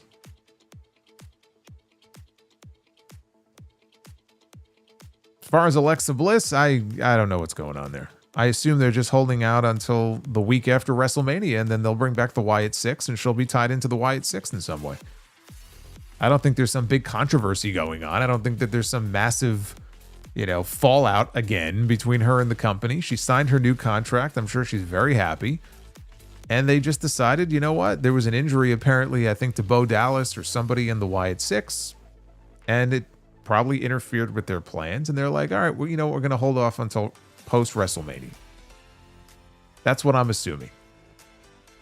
So if you're all wondering about Alexa Bliss, my gut tells me you're not going to have to wait too long. Just hold out until that week after Mania, and if we don't see her on television the week after WrestleMania, then that's a problem. But I suspect we will see her at that point. Duff's Vids. My lesbian friends gave me 2 watches for my birthday. They got confused when I said I wanted to watch. Okay.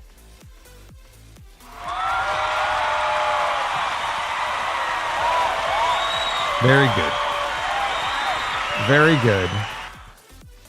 Very good. I think that might be my favorite of the night so far.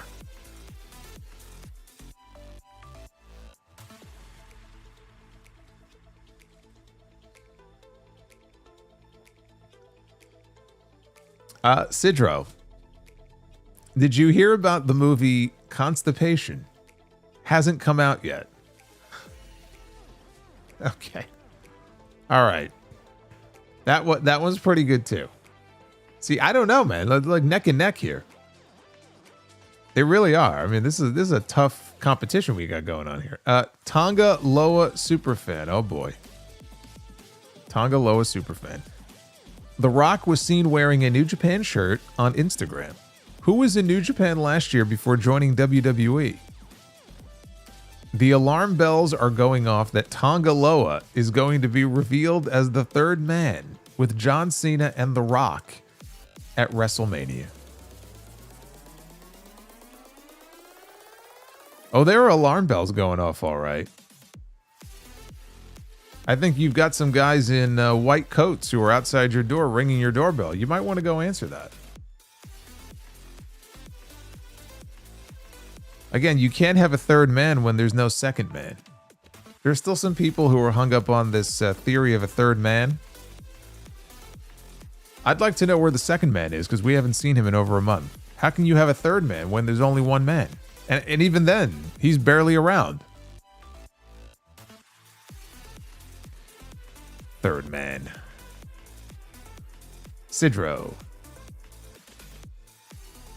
You may be American when you go to the restroom. You may be American when you leave the restroom. But do you know what you are when you're in there?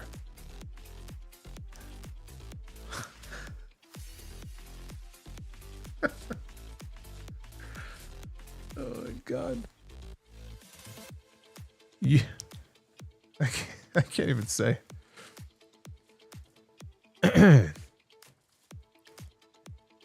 You may be American when you go to the restroom. You may be American when you leave the restroom. But do you know what you are when you're in there? European. I can't. I can't. I can't. I can't. European. All right. Sidro just pulled ahead. You ever see those races like the Kentucky Derby or whatever, where it's like the two horses are neck and neck? They're like very, very close, and then one of them just kind of pulls away at the last minute. I feel like that's Sidro right now. Oh man. European.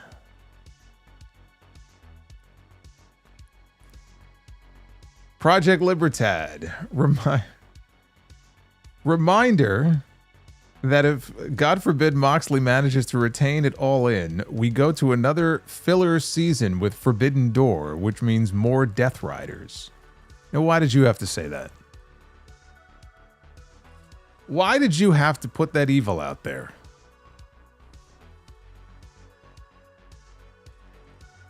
RDS Harry, 2005 Samoa Joe against Jacob Fatu. Who wins? It's a tough one, but I got to go 2005 Samoa Joe. That's my guy, Samoa Joe, man. Back then, Ring of Honor Samoa Joe. Yeah, he was the fucking man.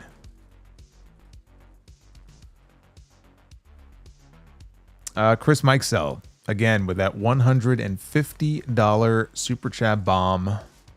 Congrats again to you and young Anthony Solo Mikesell. Wishing you all the best. Tonga Loa Superfan. Oh, he's not done yet. Don't be surprised when Tonga Loa gets revealed as the surprise special guest referee for Cody and Cena. WWE got to drive more ticket sales for WrestleMania, and Tonga Loa is just the man to do it.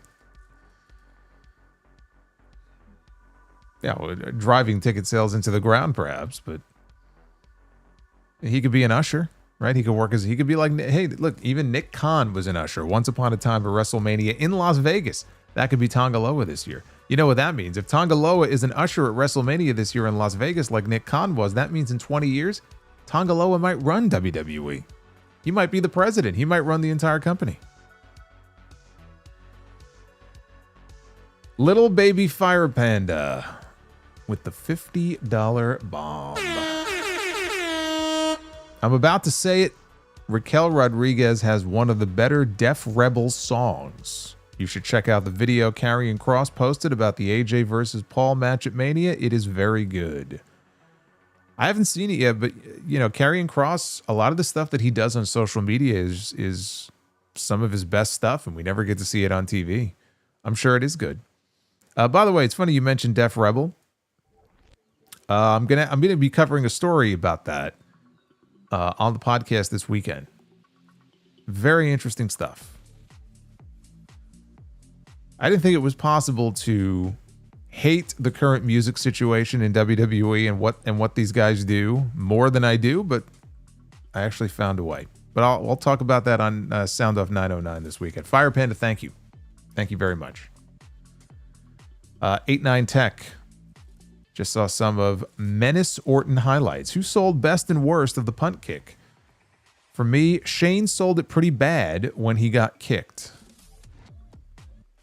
Yeah, Shane, I don't remember Shane's sell being great. I mean, you know, it's hard for me to rate the sell because when you get kicked in the head, there's not a whole lot to sell. It's like you get kicked in the head and you fall down. That's it. You put your head down. It's not like taking a stunner where you can kind of bounce up into the air and you could put a little something extra on it, right? There's not a whole lot to do. I'm trying to remember. I think Shane got kicked in the head and didn't he like stall and then he kind of just like put his head down? Maybe Vince. You know, he kicked Vince pretty good in the head.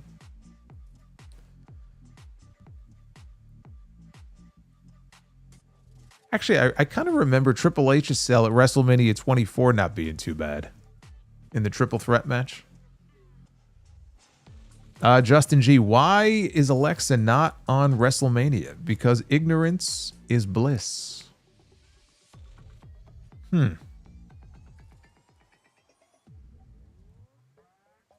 Something fishy going on here. Navy 4181. After Cena was in the Marine, his replacement was Miz. Who would be Hogan's replacement for a straight-to-DVD No Holds Barred sequel? Ric Flair? You talking now, or are you talking a sequel back in the day? Probably Beefcake. He would give the role to his friend Brutus over there. Yeah, I'm sure that would do real well.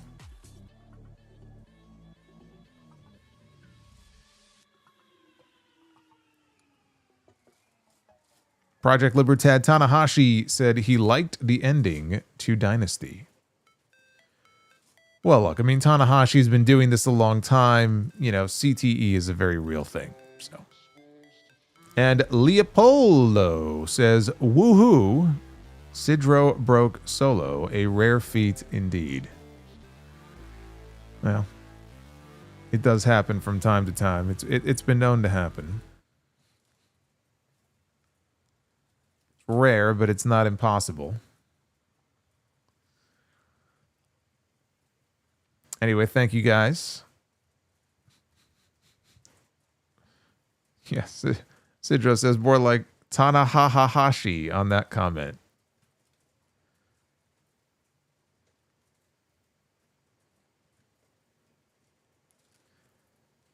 I don't know where people are getting this from in the chat that Def Rebel has signed for 10 more years.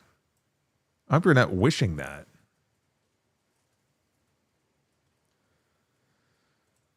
No, that's not what the story is about. The story is about the way in which they go about doing their music. And it just makes me shake my head. But we'll talk about that on Sunday. It's the amazing Gunther. Jerry Lawler loves Gunther. Oh, the wow. Magnificent. All hail Gunther. Get the horn. Get the horn. Wake up the neighborhood. Holy shit. It is Jay Didios with a $49.99. Look at that. I saw the fuchsia pop up on my screen. I thought it was Fire Panda from before, but no, it's Jay Didios. What's up, Solo? Longtime listener here. Truly enjoy your content. So many times I can't catch the shows, but I know you got me. On a side note, I think the Charlotte Tiffany shoot made it more interesting. Well, Jay Didios, thank you, man, for the love. That is very kind of you. I appreciate that. I think that might be, I don't know if that's his first. That might be his first drop. I'm not sure, but thank you, brother, very, very much. Look, all I hope for when it comes to Charlotte and Tiffany come WrestleMania, that they can go out there and they can have a kick-ass match. We know Tiffany, with the right opponent, has gone out there before and had some really good matches. Charlotte at WrestleMania has gone out there and had great matches. And all of this stuff can just be washed away if they go out there at WrestleMania and they tear it up and they tear down the house. Do I want to see Charlotte Flair walk out of there with the championship? I don't. Am I smart enough to understand that there's a very good chance she will? Of course. And so should you and everybody else. But at the end of the day, you and I think, are hoping for the same thing here, which is that we can get a great match out of those two. You know, and they end up having some great in-ring chemistry. So I'm hoping for it. We'll see what happens. But Jay Didios, thank you very, very much for the $50 bomb. I always love it when we get multiple Gunthars here on the same stream. I love it. All right, let's take a look at the... we are 8 out of 10 on the second goal in the chat, by the way. That brought us up to 8. So we're not quite there yet for a bonus Be the Booker, but we're getting there. But right now, we got one round to give you guys. So let's not waste any more time here. This is the way you end a week. You end a week by booking a card. Let's find out what happens in Be the Booker. Ladies and gentlemen, it is now oh my God, it's The Rock. Be the Booker. Whatever happened to this guy? Look at this guy grooming Cody in this photo. I want your soul, he says. He says, I want your soul. By the power of Valhalla, it's vintage coal tar. It is vintage coal tar. King Nader, holy shit. My goodness. King Nader with the $52 super chat. How you doing, King Nader? King Nader's been killing it tonight, man. $52 bomb from the king himself. No message, just showing some love. This is a little weird though, Rock. You know, putting his hand on Cody's face. That is weird. I'm not gonna lie. I'm not gonna lie. This segment was still just a little too fucking weird for me. Oh my. All right, well. Here we go. Tag team Be the Booker. Oh, I just realized. Hold on a second here. We have hit the goal. The second goal for a bonus round of Be the Booker. 10 out of 10, which means we are getting 2 rounds. We are, in fact, getting 2 rounds of Be the Booker. This is basically our WrestleMania Night 1 and Night 2. All right, so let's do Night 1 first and see how this goes. And we begin with A-Town Down Under, Austin Theory, and Grayson Waller. They are kicking us off here in Be the Booker. Where they have been, what they have been doing, I have no idea. They're still around. They're not doing anything right now, but they're around. And they will be wrestling the 2 dudes with attitude, Diesel and Shawn Michaels. You know what? I'm giving that the bell. Because I actually think as a match, it could be pretty good. We all know who's going over. I mean, there's no surprise there as far as who's going over in the match. But as a match, I actually think it could be pretty good. Call me crazy.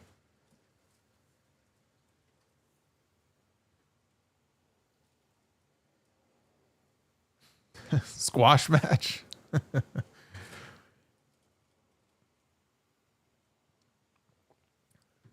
Come on. It's Shawn Michaels. Shawn Michaels in there with Austin Theory. In there with Grayson Waller. You know what? You got to do this spot. Waller does that move where he goes outside the ring and then he dives in and he does that little roll. He's got to dive into the ring and roll right into a super kick. Like he has to. You have to do it. All right, we have Xia Li. They've been teasing a breakup for over a year. I think they've been teasing a breakup with them for 2 years now. Xia Li kicking us off here in Women's Be the Booker. Against Lacey Evans. For my WrestleMania Night 1, I don't think so. I don't think so. Yeah, Zaya's been coming up a lot, hasn't she? All right, main event time. And, well, of course, as soon as I said WrestleMania main event, look who pops up here. The Game. Triple H. Once again is in the WrestleMania main event. He's got 2 belts here in this photo. He's trying to win a third.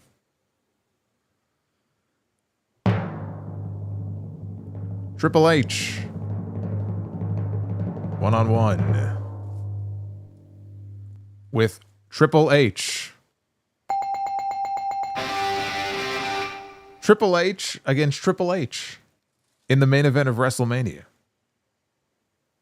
You know who I think booked this match? Triple H. That's who I think booked it. Now, who goes over? You've just got to be fucking with me.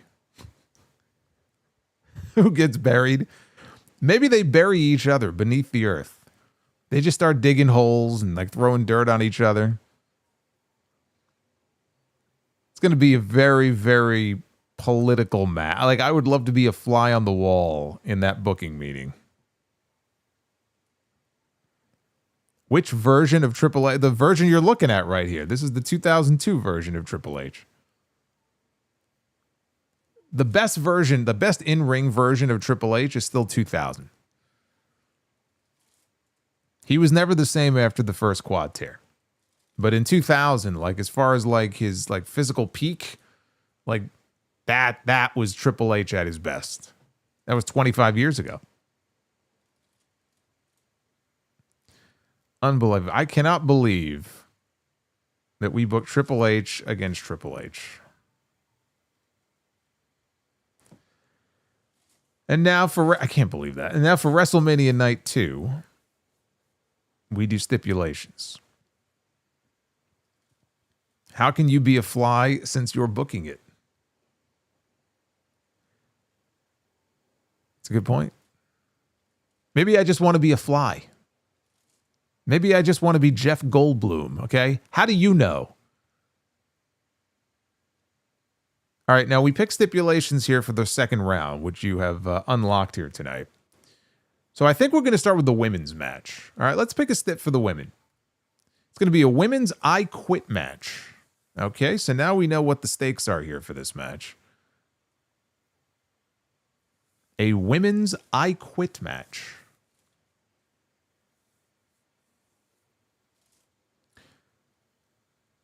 What? Wait, what? Oh, shit. Never mind. Ignore that.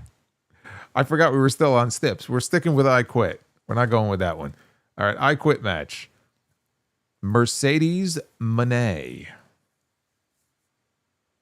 The belt collector is going to be in an I Quit match. She's already quit WWE. Will she quit here in this match? Let's find out. Mercedes is going to go one-on-one against Riho in an I Quit match. How are we feeling about this? Because I'll tell you what, Mercedes and Riho in an I Quit match, it gets a bell from me. It gets a bell from me. Mercedes would torture this poor girl. You remember how like sadistic Sasha Banks could be back in the NXT days? Like what she was doing to Bayley in their Brooklyn match. Bayley had the bad hand and she was torturing her and stomping on the hand. Like imagine what she would do to Riho here in this match. Yeah. Goodbye, Riho. You're done.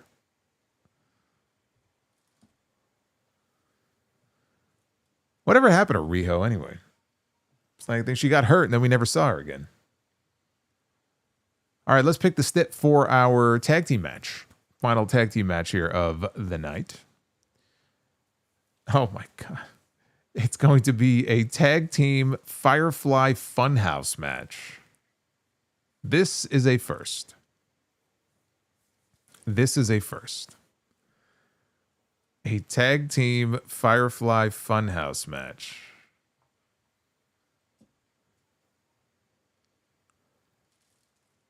Riho got re-hurt, says Sidro. The wind blew Riho away.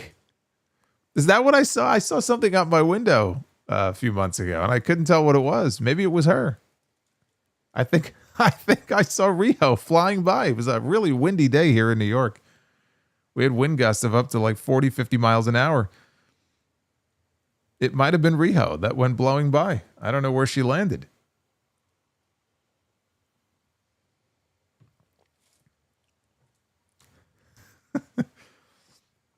All right, tag team Firefly Funhouse.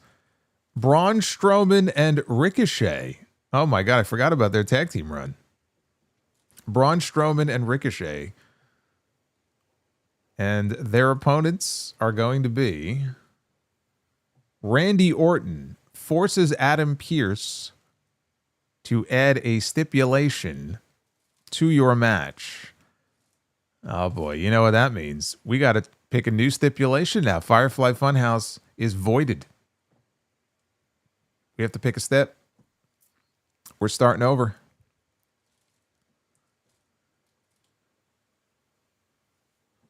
We have got to pick a new step, and it is going to be a tag team first blood match.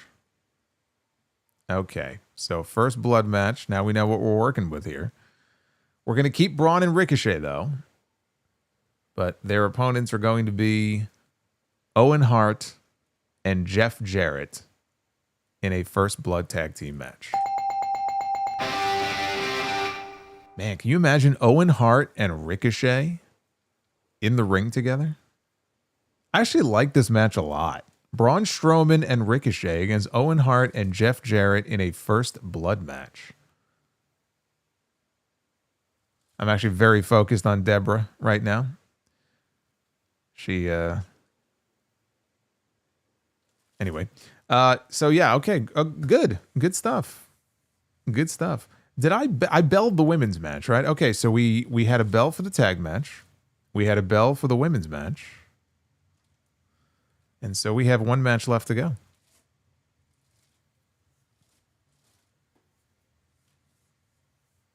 Yeah, that would be a good match. All right. Stipulation here for the main event. It is going to be a stretcher match. Solomonster fighting demons right now. I got the demon within. All right, stretcher match. Very good. All right, here we go. We got one last match here. We got one last match. And we have Latino Heat. My God, are you kidding me? I just got done talking about Cody Rhodes pointing to the undisputed title and name-dropping Eddie Guerrero on the show tonight, and we land on a picture of Eddie Guerrero holding the undisputed title. Wow. It's like it was meant to be. Of all the nights. Man. That's awesome.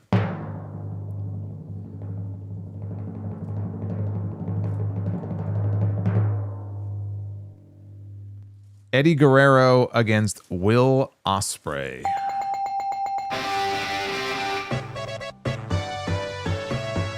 Can I give this another bell? I have to give that a double bell. That's unbelievable for a main event here. Eddie Guerrero and Will Ospreay. Now that is a WrestleMania match that unfortunately we never had the chance to see. But and again, Eddie was a little bit older, so you know Ospreay now, of course, he's in his prime years here. And Eddie, how old would Eddie be? Eddie would be what would he be? Gosh, late 50s. When Eddie died, he was 30. No, how old was Eddie? He was like 38, right? That was 2005. Yeah, so he'd probably be late 50s, maybe close to 60 by now. That honestly, like no joke, that is one of the best Be the Booker matches that we have ever booked. That's amazing. What a great match that would have been.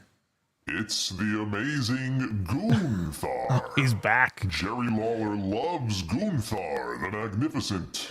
All hail Gunther. All hail the mighty one. All hail the mighty one. Yes, indeed. Fire Panda with another $50 bomb. Yeah, title for title. It could be title for title. You know, in those images, Eddie had the undisputed belt and Ospreay had the international title. So, yeah, we would make it title for title, champion against champion. Fire Panda says, I hope Flair versus Tiffany is a rerun of Hogan versus HBK. I don't think that's going to do anybody any favors, but it would be entertaining as all hell. But see, I would want Tiffany to play the role of Shawn Michaels if she got the news that she was losing to Charlotte. It would have to be, the roles would have to be that way. Tiffany would have to play the role of HBK.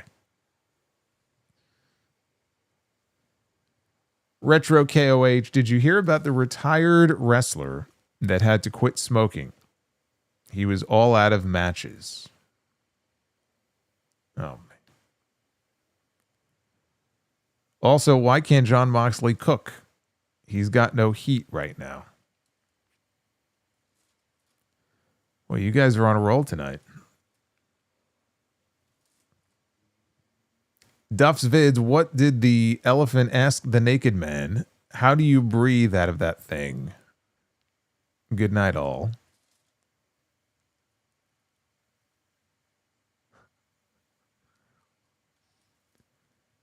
Devin from New Jersey, buy or sell.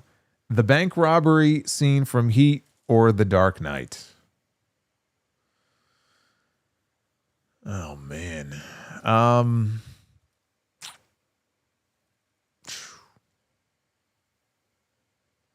don't know. I'm inclined to say Heat. I love, first of all, The Dark Knight is my favorite movie. So that's why it's so tough. But that scene from Heat, the bank heist is like for me one of the all-time great movie scenes. So I'm kind of conflicted on this. So while it is close, I have to go Heat. But I love them both. Nick Grasso, have you watched WWE Evolve yet? And if so, who are your favorite prospects? I saw the first couple of episodes. I haven't watched the recent ones. There was a woman on there. Oh, God, I forgot her name. She was teaming with the kind of bubbly, happy-go-lucky girl. They were a tag team on that first episode. I forgot the girl's name. She was impressive. I get a kick out of the whole Cappuccino Jones thing. Keanu Carver was another one who impressed me. There were a few people who impressed me. Jack Cartwheel. I just, I haven't kept up with it. The last show I saw was probably the second one. It was the one that had Kylie Ray when she first wrestled. I think that was episode 2. But thank you, Nick. Oh, swipe right. That's right. Swipe right. It's a pretty funny gimmick. Ah, yes. Callie Armstrong.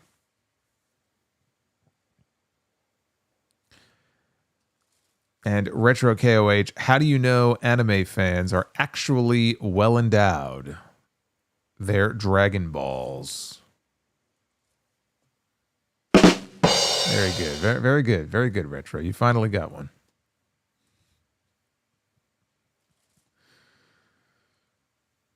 Oh.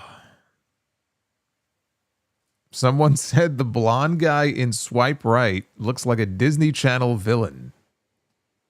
You know what? He does kind of look like something out of the Disney Channel. Yeah, or like one of those boy bands.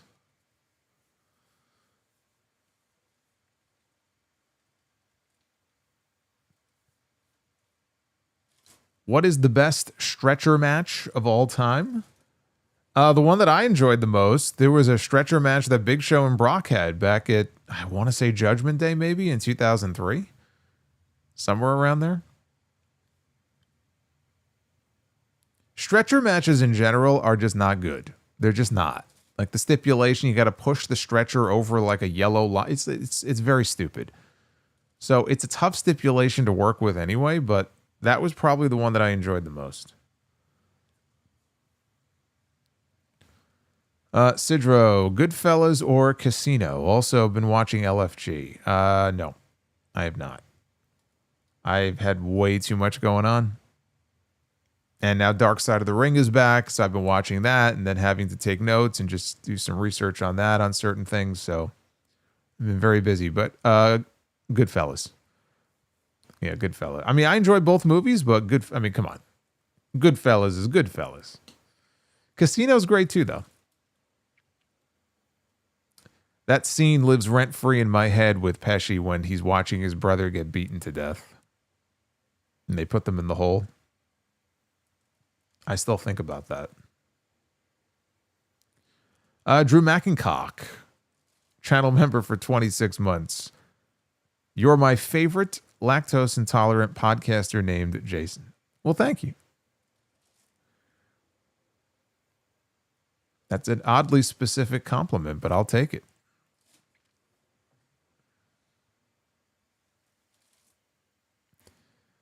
Frankie. Yeah, poor Frankie.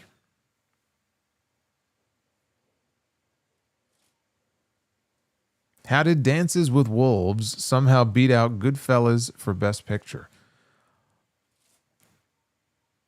I don't know. I would ask Dances with Dudley, but I don't think he's alive anymore.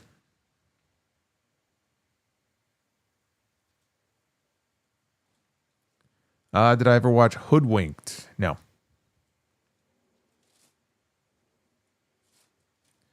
Solo Sikoa is low-key one of the funniest wrestlers in the company.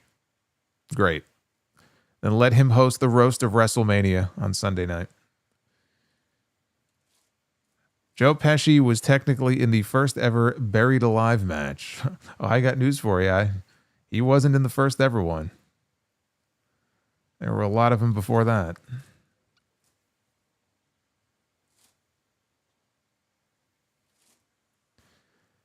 Well, thank you guys. I didn't realize how late it was. We've been having so much fun here. A lot more fun than I had watching SmackDown tonight, I can tell you that. Drew says he was greasing the union. Yeah. Wolf of Wall Street is kind of a Goodfellas reboot, in my opinion.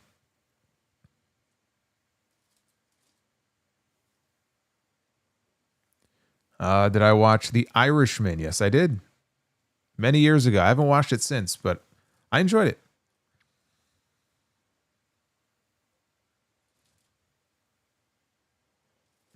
Thank you, Dree. And thank you, everybody else, for hanging out with me here on a Friday night. I'm going to be dropping a brand new podcast on you later in the afternoon on Sunday. That'll be episode 909, covering a lot of stuff there, including a Dark Side of the Ring review on the episode on Vader. And I'll try to get some thoughts in there as well on the WrestleMania 9 documentary that dropped on Peacock. I did finally watch it. I say finally. I mean, it just dropped today, but I watched some of it in the morning. I finished it with dinner. It's almost 2 hours long. I didn't know it was going to be that long. I enjoyed it. You should check it out. It's a little long. I mean, it could probably stand to be maybe 90 minutes. But there's some good stuff in there. And I'll have some thoughts on that, I'm sure, on Sunday as well. The next time I'm live with you here on YouTube, though, will be Monday night. That'll be for the Raw post show, the final Raw before WrestleMania. And I hope you guys will be here to join me for that. It's going to be fun. It's going to be a good time. What's my favorite 70s movie? Halloween. Came out in 1978. The OG. Have I ever seen any Fast and Furious movies? Yeah, I saw the first two. I did not see Tokyo Drift. Should I see it? I don't know. I've heard mixed opinions on it. I saw the first two, and then I saw the one, whichever one it was that had The Rock for the first time. So whatever. I think that, well, I saw the fourth one. And then I saw the fifth one, I guess, would have been the first one with the Hobbs character. So I think I saw 1, 2, 4, and 5. And I think that was it. After a while, they just got completely ridiculous. I missed when it was just a movie about fast cars. And then it just got completely out of control.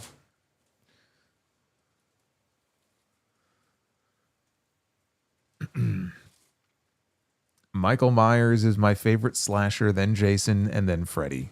Jason used to be my number one until I actually finally saw Halloween for the first time. And then Michael moved into the number one spot.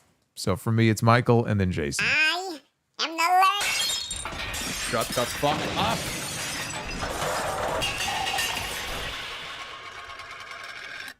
Fuck that tree. And then this guy right here is my third favorite horror villain, Chris Jericho, appearing on my screen. Leopoldo with the $12 learning tree. I'm still imagining Ospreay's aerial antics against Eddie's in-ring savvy and ingenuity. Talk about a fire match. Def Rebel should be shipped to AEW and make new music for Tone Deaf Tony and his deaf writers. His deaf writers. Yeah, that would be a fantastic match. And Def Rebel should be shipped out of the wrestling business completely.